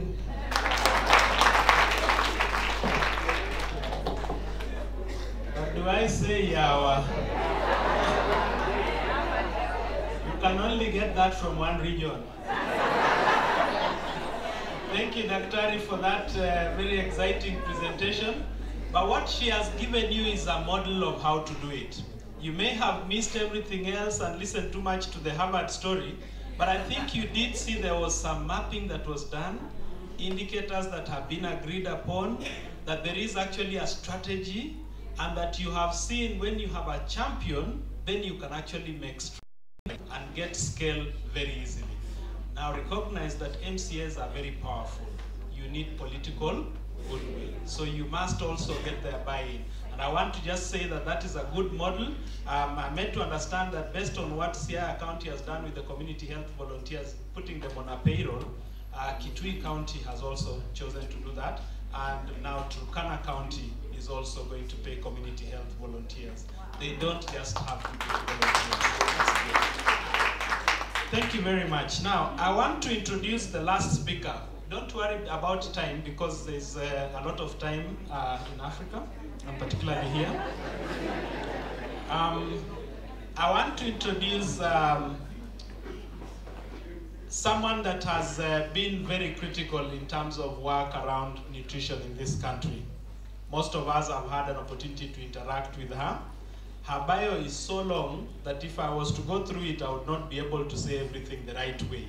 But one thing that stands out for me, and I don't know if Professor Kimiwi is in this room, Professor Kimiwi, the other week, just let it be known to me that this particular government officer has done a very good research on nutrition, and particularly around baby-friendly community initiatives in the country. She has led the work. She is a senior officer in the ministry, a deputy director at that level. And I want to just make it known to you that what Professor Kimiyu let me know is that she's actually getting her PhD this year. Wow. So we want to appreciate one strong lady called Betty Samburu as she comes to make a presentation on the baby-friendly community. Yeah, thank you, Oscar. I just want to recognize Professor Kimiyu. Whatever I'm going to present here, I can't say is my work. We have worked collaboratively with Professor Kimiyu, with the African Population and Health Research Center, and now there are research institutes whom we have used their work to inform policy in the Ministry of Health. And as they put up the work, just this morning, the baby-friendly community initiative model for Kenya that I'm going to present right now, I'm just coming from Nanyuki this morning. Yesterday, we have 7 counties there, and we were making work plans on how we are going to roll out baby-friendly community initiative with those 8 counties we had, and it's ongoing all over the country. And we invite all of you to the World Breastfeeding Week on 1st of August. We will be launching the baby-friendly community training package on that week, plus other materials. So it's a model that has been adopted in Kenya. The launch will be at Pan-Africa. Every August of the year, we hold what we call the World Breastfeeding Week, because breastfeeding is just very critical for child survival and everything we do. So, this is what I'm going to present about baby-friendly community initiative. It is a combination of research and policies, and how we have used research evidence to inform policy in scaling up infant and young child, maternal infant and young child feeding to the community, because we have realized that hospital-based interventions have been proven to be very good in promoting breastfeeding. But when these mothers go to the community, they face so many challenges, and the influencers are there, and they are not able to continue with breastfeeding in the community. So that's why we thought scaling up this intervention to the community using community health volunteers was very key. And we did a study, 2 studies, one on public engagement with African Population and Health Research Center, and the other one on a randomized controlled trial in Koibatek where Professor Kimiyo was the principal investigator, and I'm going to tell you how we have used those studies in making our policies. I don't know why it has delayed coming.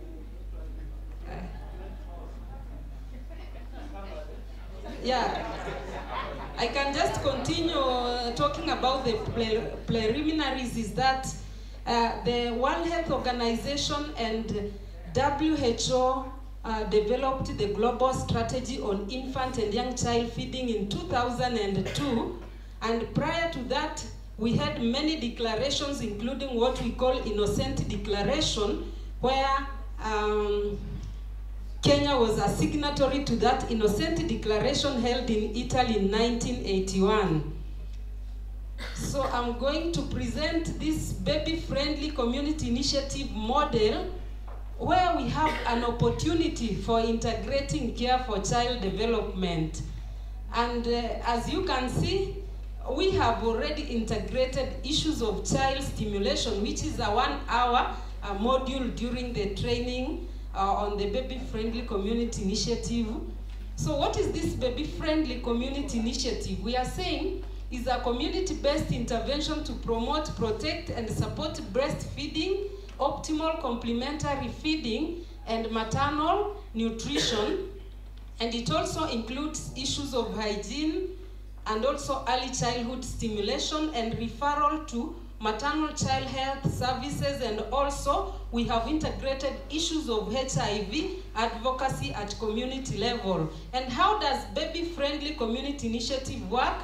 It works through formation of what we call mother-to-mother support groups, and also what we call community support groups. Community mother support groups is a group of key influencers in the community, combined of health workers and community leaders who have influence in the community to influence other members to support breastfeeding.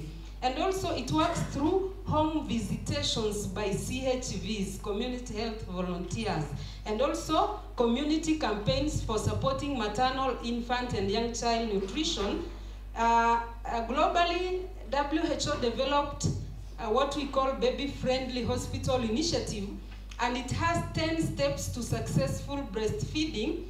And the 10th step says you foster breastfeeding support groups at community level and refer mothers to them upon discharge from the facility. So that is why we extended that 10th step to the community as baby-friendly community initiative.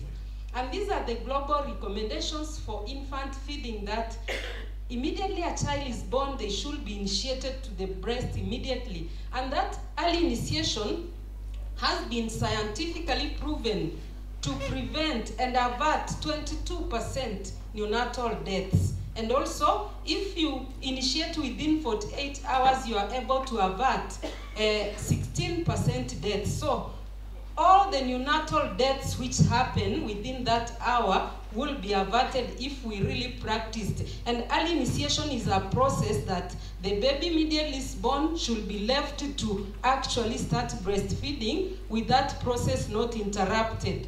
And also exclusive breastfeeding for 6 months, sustained breastfeeding for 2 years or beyond, and optimal maternal nutrition.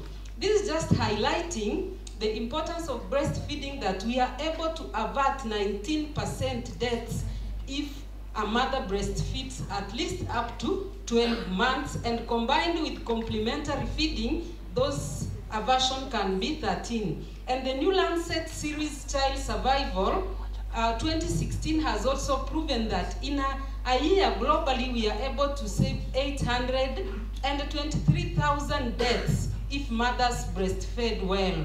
So we are also able to make hospital beds free of diarrhea and upper respiratory tract infection diseases.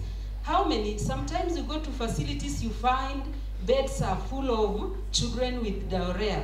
But those mothers who breastfeed, and what is the cost? It costs the country so much money that those money will be used for other purposes. So even this is not scientific evidence, but you can see as our rates of exclusive breastfeeding have been increasing since 2003 in the Kenya Demographic Health Surveys, we have also been reducing mortality, which means, I know there are so many confounding factors, but just from a layman's look, you can see that there is that relationship. And we could save a lot as studies. So recognizing this importance of breastfeeding, it was declared that all women should be supported. The word support is very, very critical. And this is what I just talked about, the global strategy, where in the action 2, they developed 9 key action areas. And in action 2, they say ensure that every maternity practice the 10 steps to successful breastfeeding. And I've told you the 10th step says you establish breastfeeding groups and refer mothers to them. And also the 6th key action is about setting structures for supporting mothers at the community. So we adopted, as a country, we adopted this global strategy and developed our country strategy. And in our country strategy, when we see this baby-friendly, it was so difficult. Then we thought, how do we roll this to the community? Is when we implemented adoption of BFCI through CHV to scale it up to the community.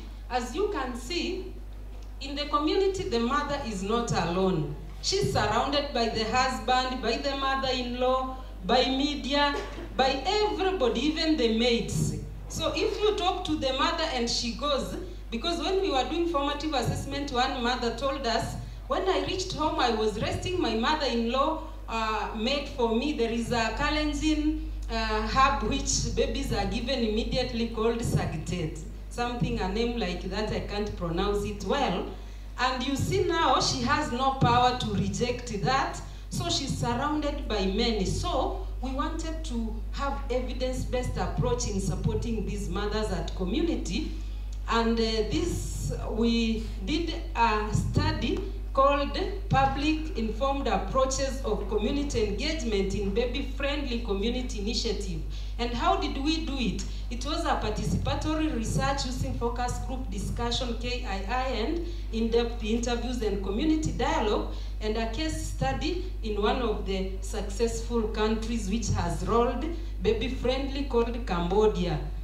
So we went to 6 counties, that is Nairobi, Kajiado, Machakos, Kiambu, Vihiga, Kwale, and the case studies in Cambodia, and we talked to mothers, fathers, grandmothers, community leaders, TBA, CHVs, health professional, and we conducted 54 interviews and 267 participants. This is part of what we went to Kajiado and did, and also I did go to Cambodia, and I found one of these as community village health support group where they integrate women volunteers, traditional birth attendant, village chief, religious leaders, and they are trained on breastfeeding.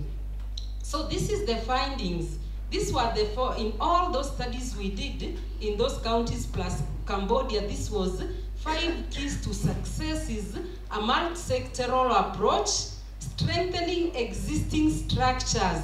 And existing structures were majorly the community health strategy, which we already have in Kenya, involving husbands and grandmothers, and also having good communication and adequate national and county budget allocations. And now for us as a Ministry of Health, using the information we got there, we developed the package for implementation of baby-friendly community initiative. We have the counseling cards, we have the implementation guideline, and we have the community external assessment tool. And actually we launched these materials in 2016. You can see we have some of our members of parliament during the World Breastfeeding Week launching the material. That is Honorable Mule and Honorable Ore, and Ore is one of the members who really pushed the breastfeeding bill within the Health Act, and now it says that all employers establish breastfeeding lactation rooms for mothers, which has already been enacted. So we have steps of establishing now this, within that, those implementation guidance, what is inside there is the steps of establishing baby-friendly. You can see here is about training and engaging the community members about training training healthcare workers, orientation of community health committee members, primary healthcare committee, and other community leaders. And we map households to identify households with pregnant mothers and children under 2 so that we can engage them in baby-friendly, and we establish mother-to-mother support group and community mother support groups.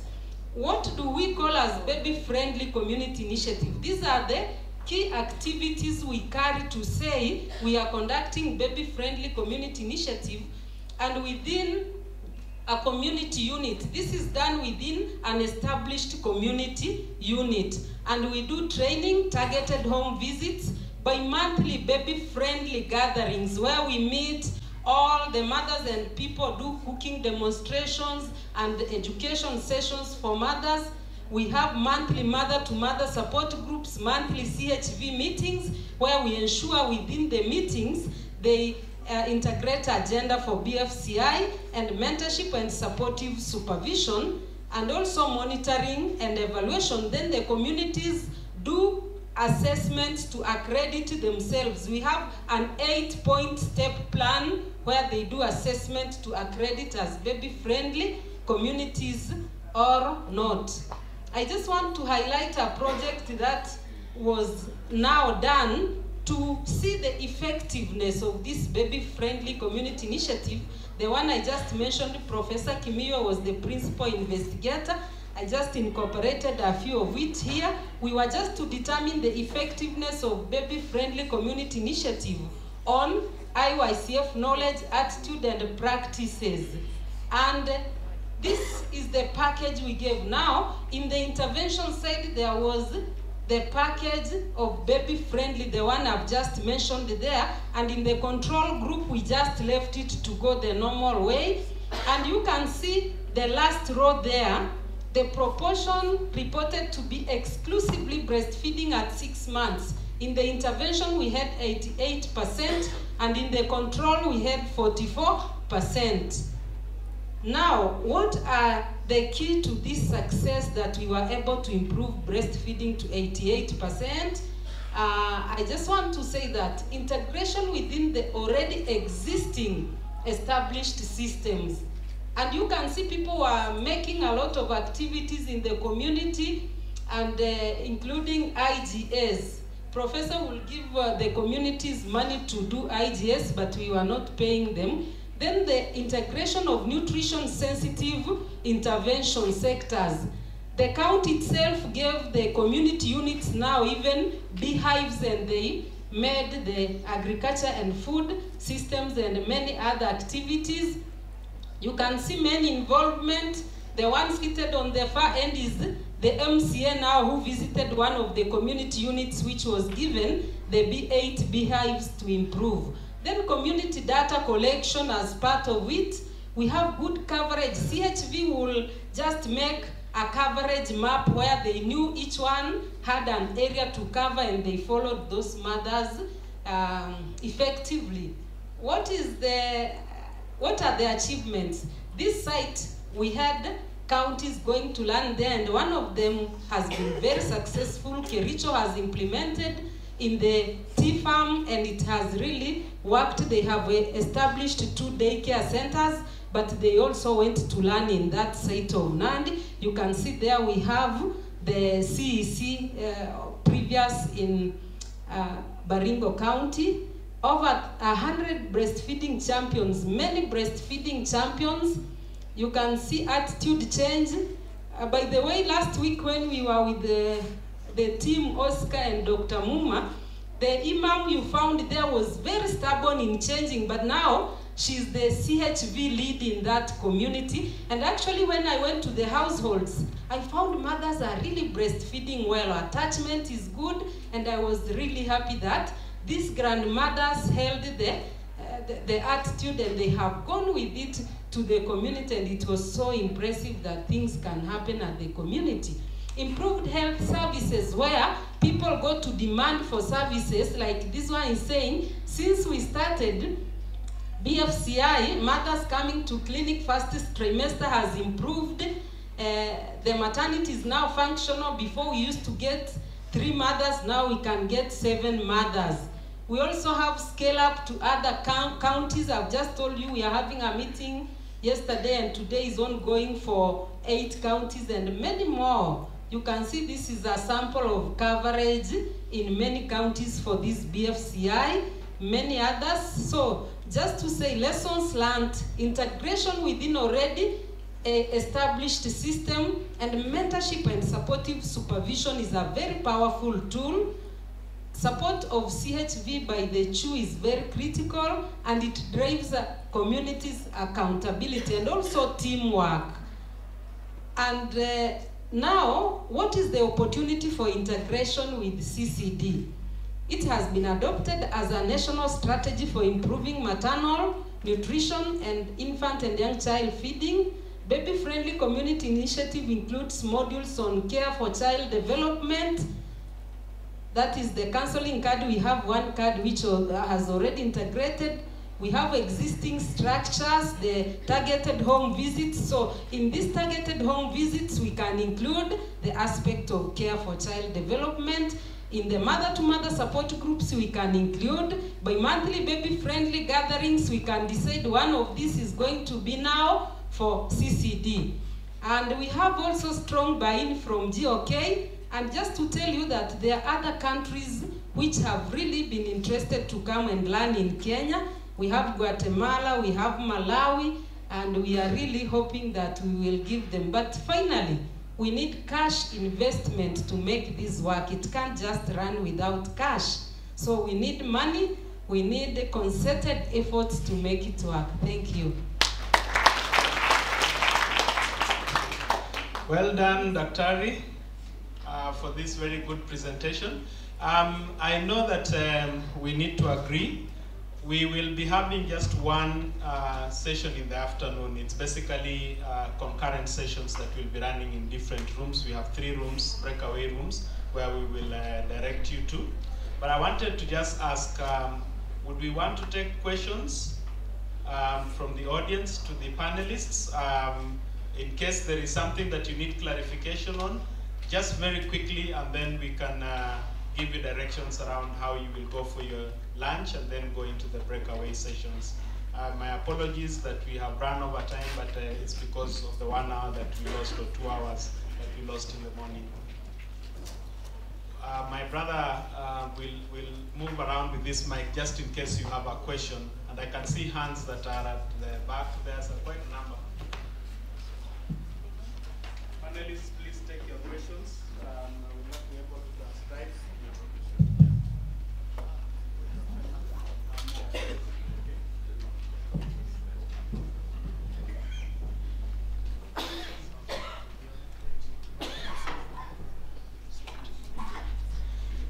Thank you all for the good presentations that you've given to us.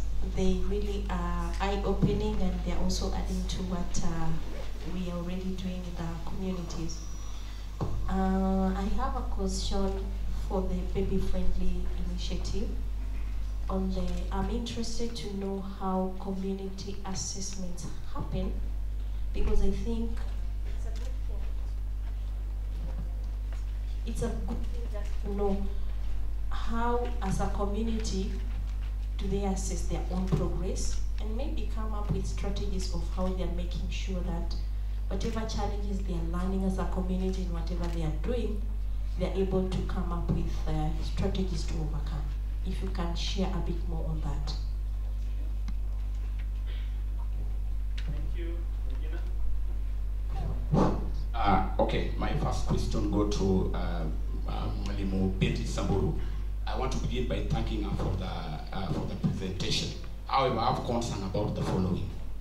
That if you want actually the mothers to actually breastfeed and breastfeed well, when you give them beehives, and then you also tell them to grow tea, that is like when you want to go to Mombasa, you first go to Turkana, then you go through Garissa. Because we have heard of communities where when tea is harvested, They will say we'll harvest it, but disappear with the money. So this mama will not directly get something that will enrich her in terms of nutrition. Why can't you also get out there and tell them to embrace smart agriculture? Things like market gardening and the rest, so that they can directly gain through nutrition. To Dr. Jacqueline Onyango, I'm happy to be one of the master trainers of the new curriculum. However, you have said the piloting is going on. Okay, it is going on. But in a number of bookshops in the rural areas, some of these curriculum materials are not there. They're actually not there. And then I also want to ask the last question. When you talk of, you have only talked about integrating the nurturing care in the policy. At what stage are we going to integrate the nurturing care in the CBC curriculum? I know there are some elements of it. But this window of change of nurturing care came when we had rolled out the CBC. So are you going to recall those materials so that they are actually brought back and then we actually include it? And lastly, I'm sorry, I want to hail UNICEF to be ready to help us in reviewing this policy. Kenya, we have been taken as people who are very good at development of documents. But once we have developed them, they gather dust in the shelves. Let me tell you a sad story that the current national ECD policy, which was developed in 2006, a number of schools in Kenya are yet to see even the cover of that policy. They were developed, disseminated, but they did not reach the schools. So I wanted to request UNICEF that once we have integrated these things, let us ensure that actually this policy reaches the consumers on the ground so that the implementation program can be seen to pass. Thank you. Okay, thank you. My name is Moses, and my observation or question goes to the Harvard team, the CIA team. I am very happy that there was the element of leveraging the political players to support the initiative, but just to give us a preview or an overview of what worked, what did not work in terms of what was there before and what change was brought by that initiative in terms of child protection issues, in terms of health, and in terms of stimulation and early learning. Thank you. Thank you very much. Could we kindly limit ourselves to one question? And I can see that up front here we have questions. Yeah, I'm Benjamin Buvi from Machakos County. Somebody said somewhere, if we change the beginning of story, we change the whole story. I have a question from the ECD. Good work has been done in pre-primary section, primary and secondary school section. Some of us are teaching in teacher training colleges, ECD, whereby the syllabus has not yet changed. Yet we are training these teachers to teach our preschool teachers. They have a notion of making the changes in the syllabus? Thank you. Okay, I'm Boaz Vijodi, Kakamega County Director of ECD. I have two questions. One to Harvard. It's about the sustainability of the program, especially so when the First Lady will quit after the governor has left his term of service, because it has a time frame. So how, when it comes to the program being sustained, I don't know what measures you have for that. To KICD, for a long time in this country, we worked very hard to make parents and communities be aware that there is need for early childhood education development, starting from 0 to 8. We worked in KIE, we developed curriculum, we developed materials, World Bank, many organizations, including Plan International, World Vision, we worked together, and UNICEF took the lead to show that 0 to 8 is a very important aspect. At what time did you reach to go silent on 0 to 4, and you started at 4 to 8? To me, it really leaves me wondering, for what reason did KICD, a body that should be able to see the needs of the country, because everybody in this country is now wondering, even parents are asking us, where do we take our 2 to 3, 4 to 2 to 3, because they have seen the need for children to be taken care of because mothers are engaged, either they go to work, or for the security of the children in terms of providing security out of the child abuse. So for what reason did you go silent? And why did you go silent on this particular curriculum? Thank you. Okay. Thank you. My name is Esther Betsa from Masine Mliro. My question goes to KICD Jacqueline Onyango, Dr. Jacqueline Onyango, sorry, regarding the issue of scrapping of the diploma courses for ECD. Okay, so my question is, what is the way forward now regarding the students or the teachers who have certificates in the same course? And what is your advice for the colleges that are now starting to train ECD teachers? Do they start at diploma level? Do they start at certificate level? Make it quick. Our secretariat is also capturing these questions. My question goes to the KICD, Dr. Jacqueline. I want to know the relationship between KISRAT. It was launched like a year before the new curriculum was launched, and how do the two relate? KISRAT, Kenya School Readiness Assessment Tool, in relation to the new competencies-based curriculum. Thank you. I am Dr. Rose Opio from Masine Mliro University of Science and Technology.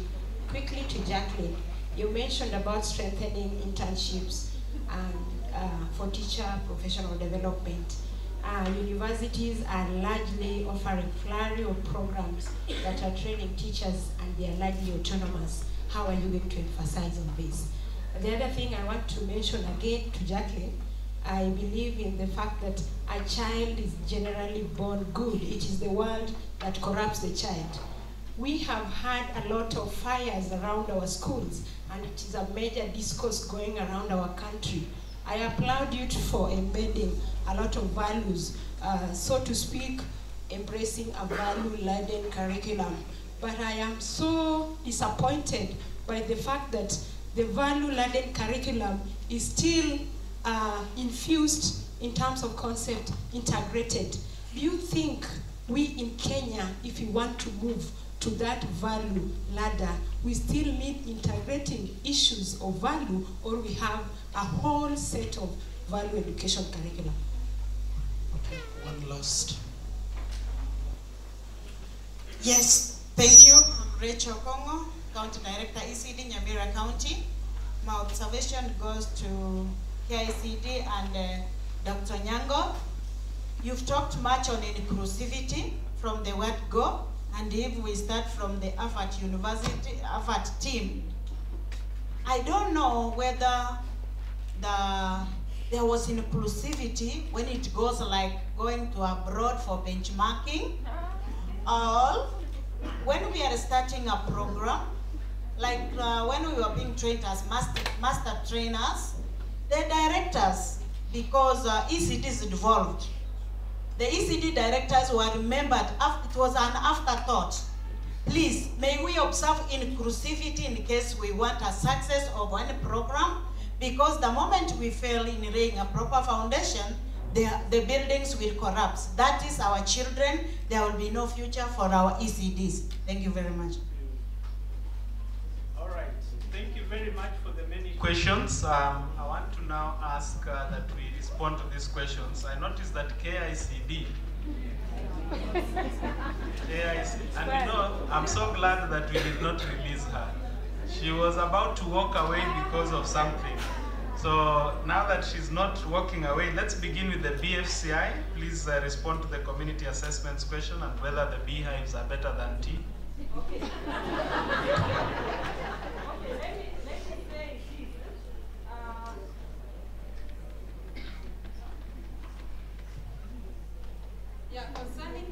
assessment for BFCI, what we do after the trainings, you leave the communities to implement there is what we call the 8 steps for BFCI, where we have maternal nutrition, we have infant feeding. You tell them about all the benefits of breastfeeding and everything, and even complementary feeding for 6 to 23.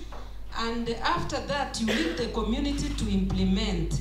Once they implement and they do what we call community self-assessment, there is a tool which has assessment criteria on 8 steps, and they do themselves like the assessment. We have developed categories of tools for health workers, for community health volunteers, and for mothers. So when you go to the mother, you will ask her, are you given the benefits of breastfeeding? What are the benefits? You also observe the practices and you score that tool. And when they reach 80%, now you can bring the external assessors to accredit them. We borrowed this from WHO BFHI tools. And concerning the beehives, let me say this, we did a randomized controlled trial. 6 units were in the intervention and 7 were in the control. And what happened, the beehives are not for mothers. Because we were not paying the CHV, and they need to go and visit mothers at least many times in a month, we found ways of facilitating them to have income. And we didn't want to dictate them that do this.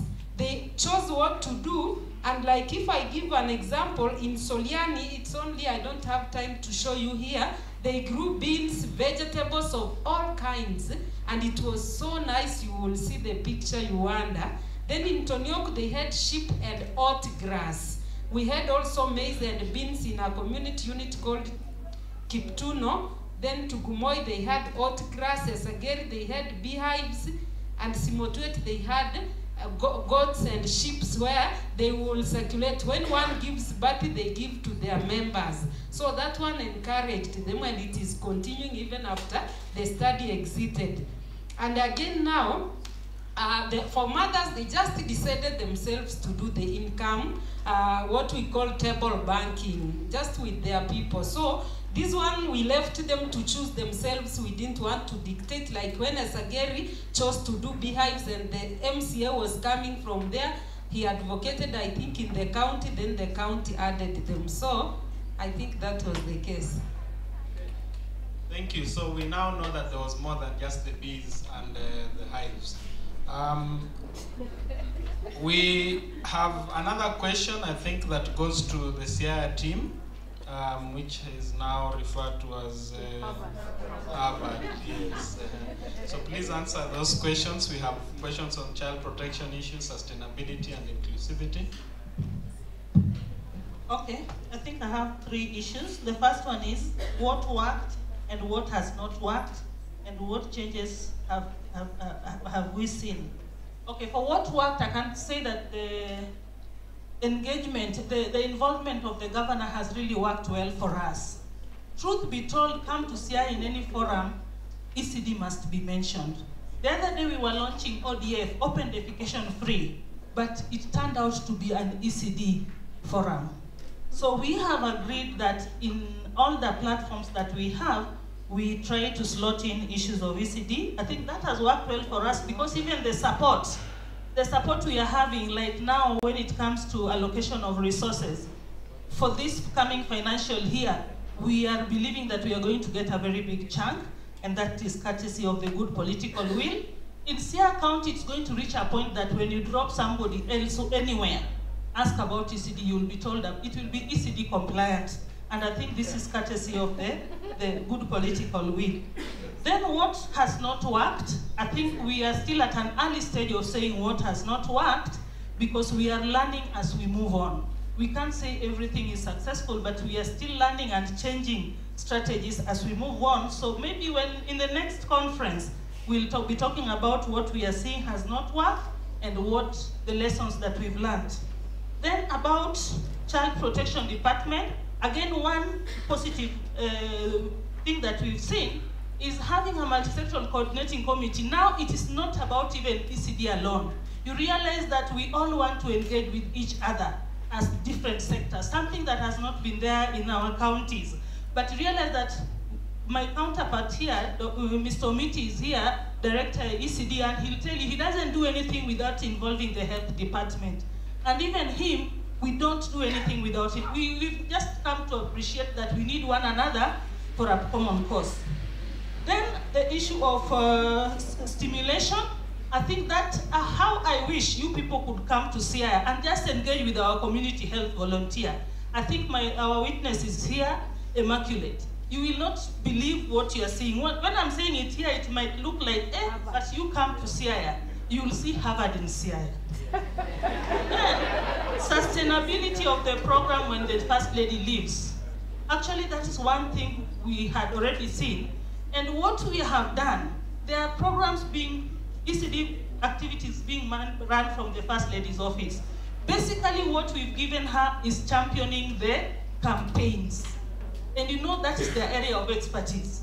Everywhere they go, they talk about ECD. But when it comes to the technical bit, we are doing it in the various sectors. We have our CIDP, which has a flagship, ECD as a flagship program. So we'll continue with CIDP whether the First Lady is there or not. The second thing, we are developing the ECD policy. That will stand whether they are there or not, because even the governor may not be there. And the third thing we learned from our speaker the other day, we want to involve all the provincial administrators because they are there to stay. Come next year, we will be sharing all those other things that you would want to know. Thank you. Asante sana. So I guess now we will go to KICD, and we will ask that Jacqueline doesn't go the way she went.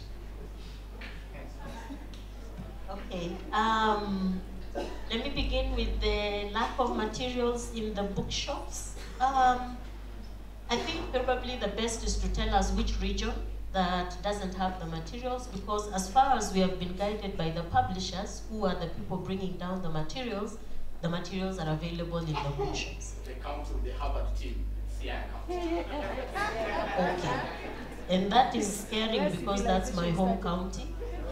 So if our children are not learning there, I might not be allowed to go back. But I'll pick it up and we will get back to you. Nurturing care in CBC, you feel that it has been left out. I don't think it has been left out. As you go through the presentation, you'll see what the learning outcomes for early years education are. And issues of hygiene, issues of nutrition are already taken care of. Where I stand, that is a wonderful opportunity to build onto the community service learning.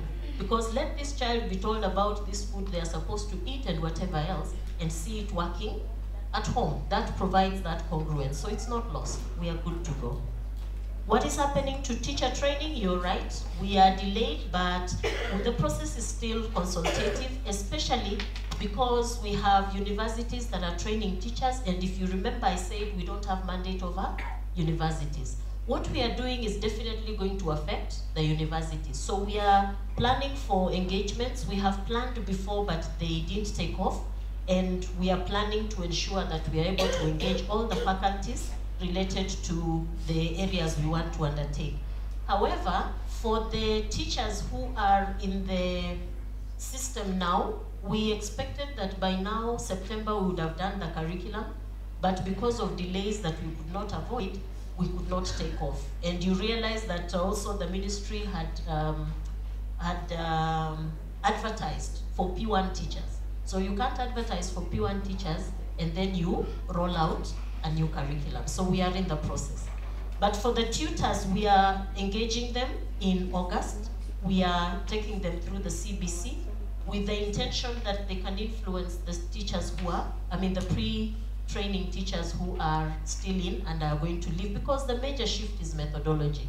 And just understanding the difference that we have made in using the designs and not what they are used to in terms of the way content is organized.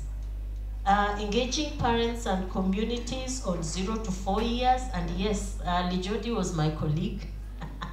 So he must be wondering why the work he did probably seems to have gone to waste. Yes, I think somewhere down the line, the way the ECD curriculum was designed was changed. And that was done by ECD experts. And so as we have been looking at it, we said there is something we are losing. But what we are firm on is that even if those 0 to 3 children are being taken to school, we think that has been abused.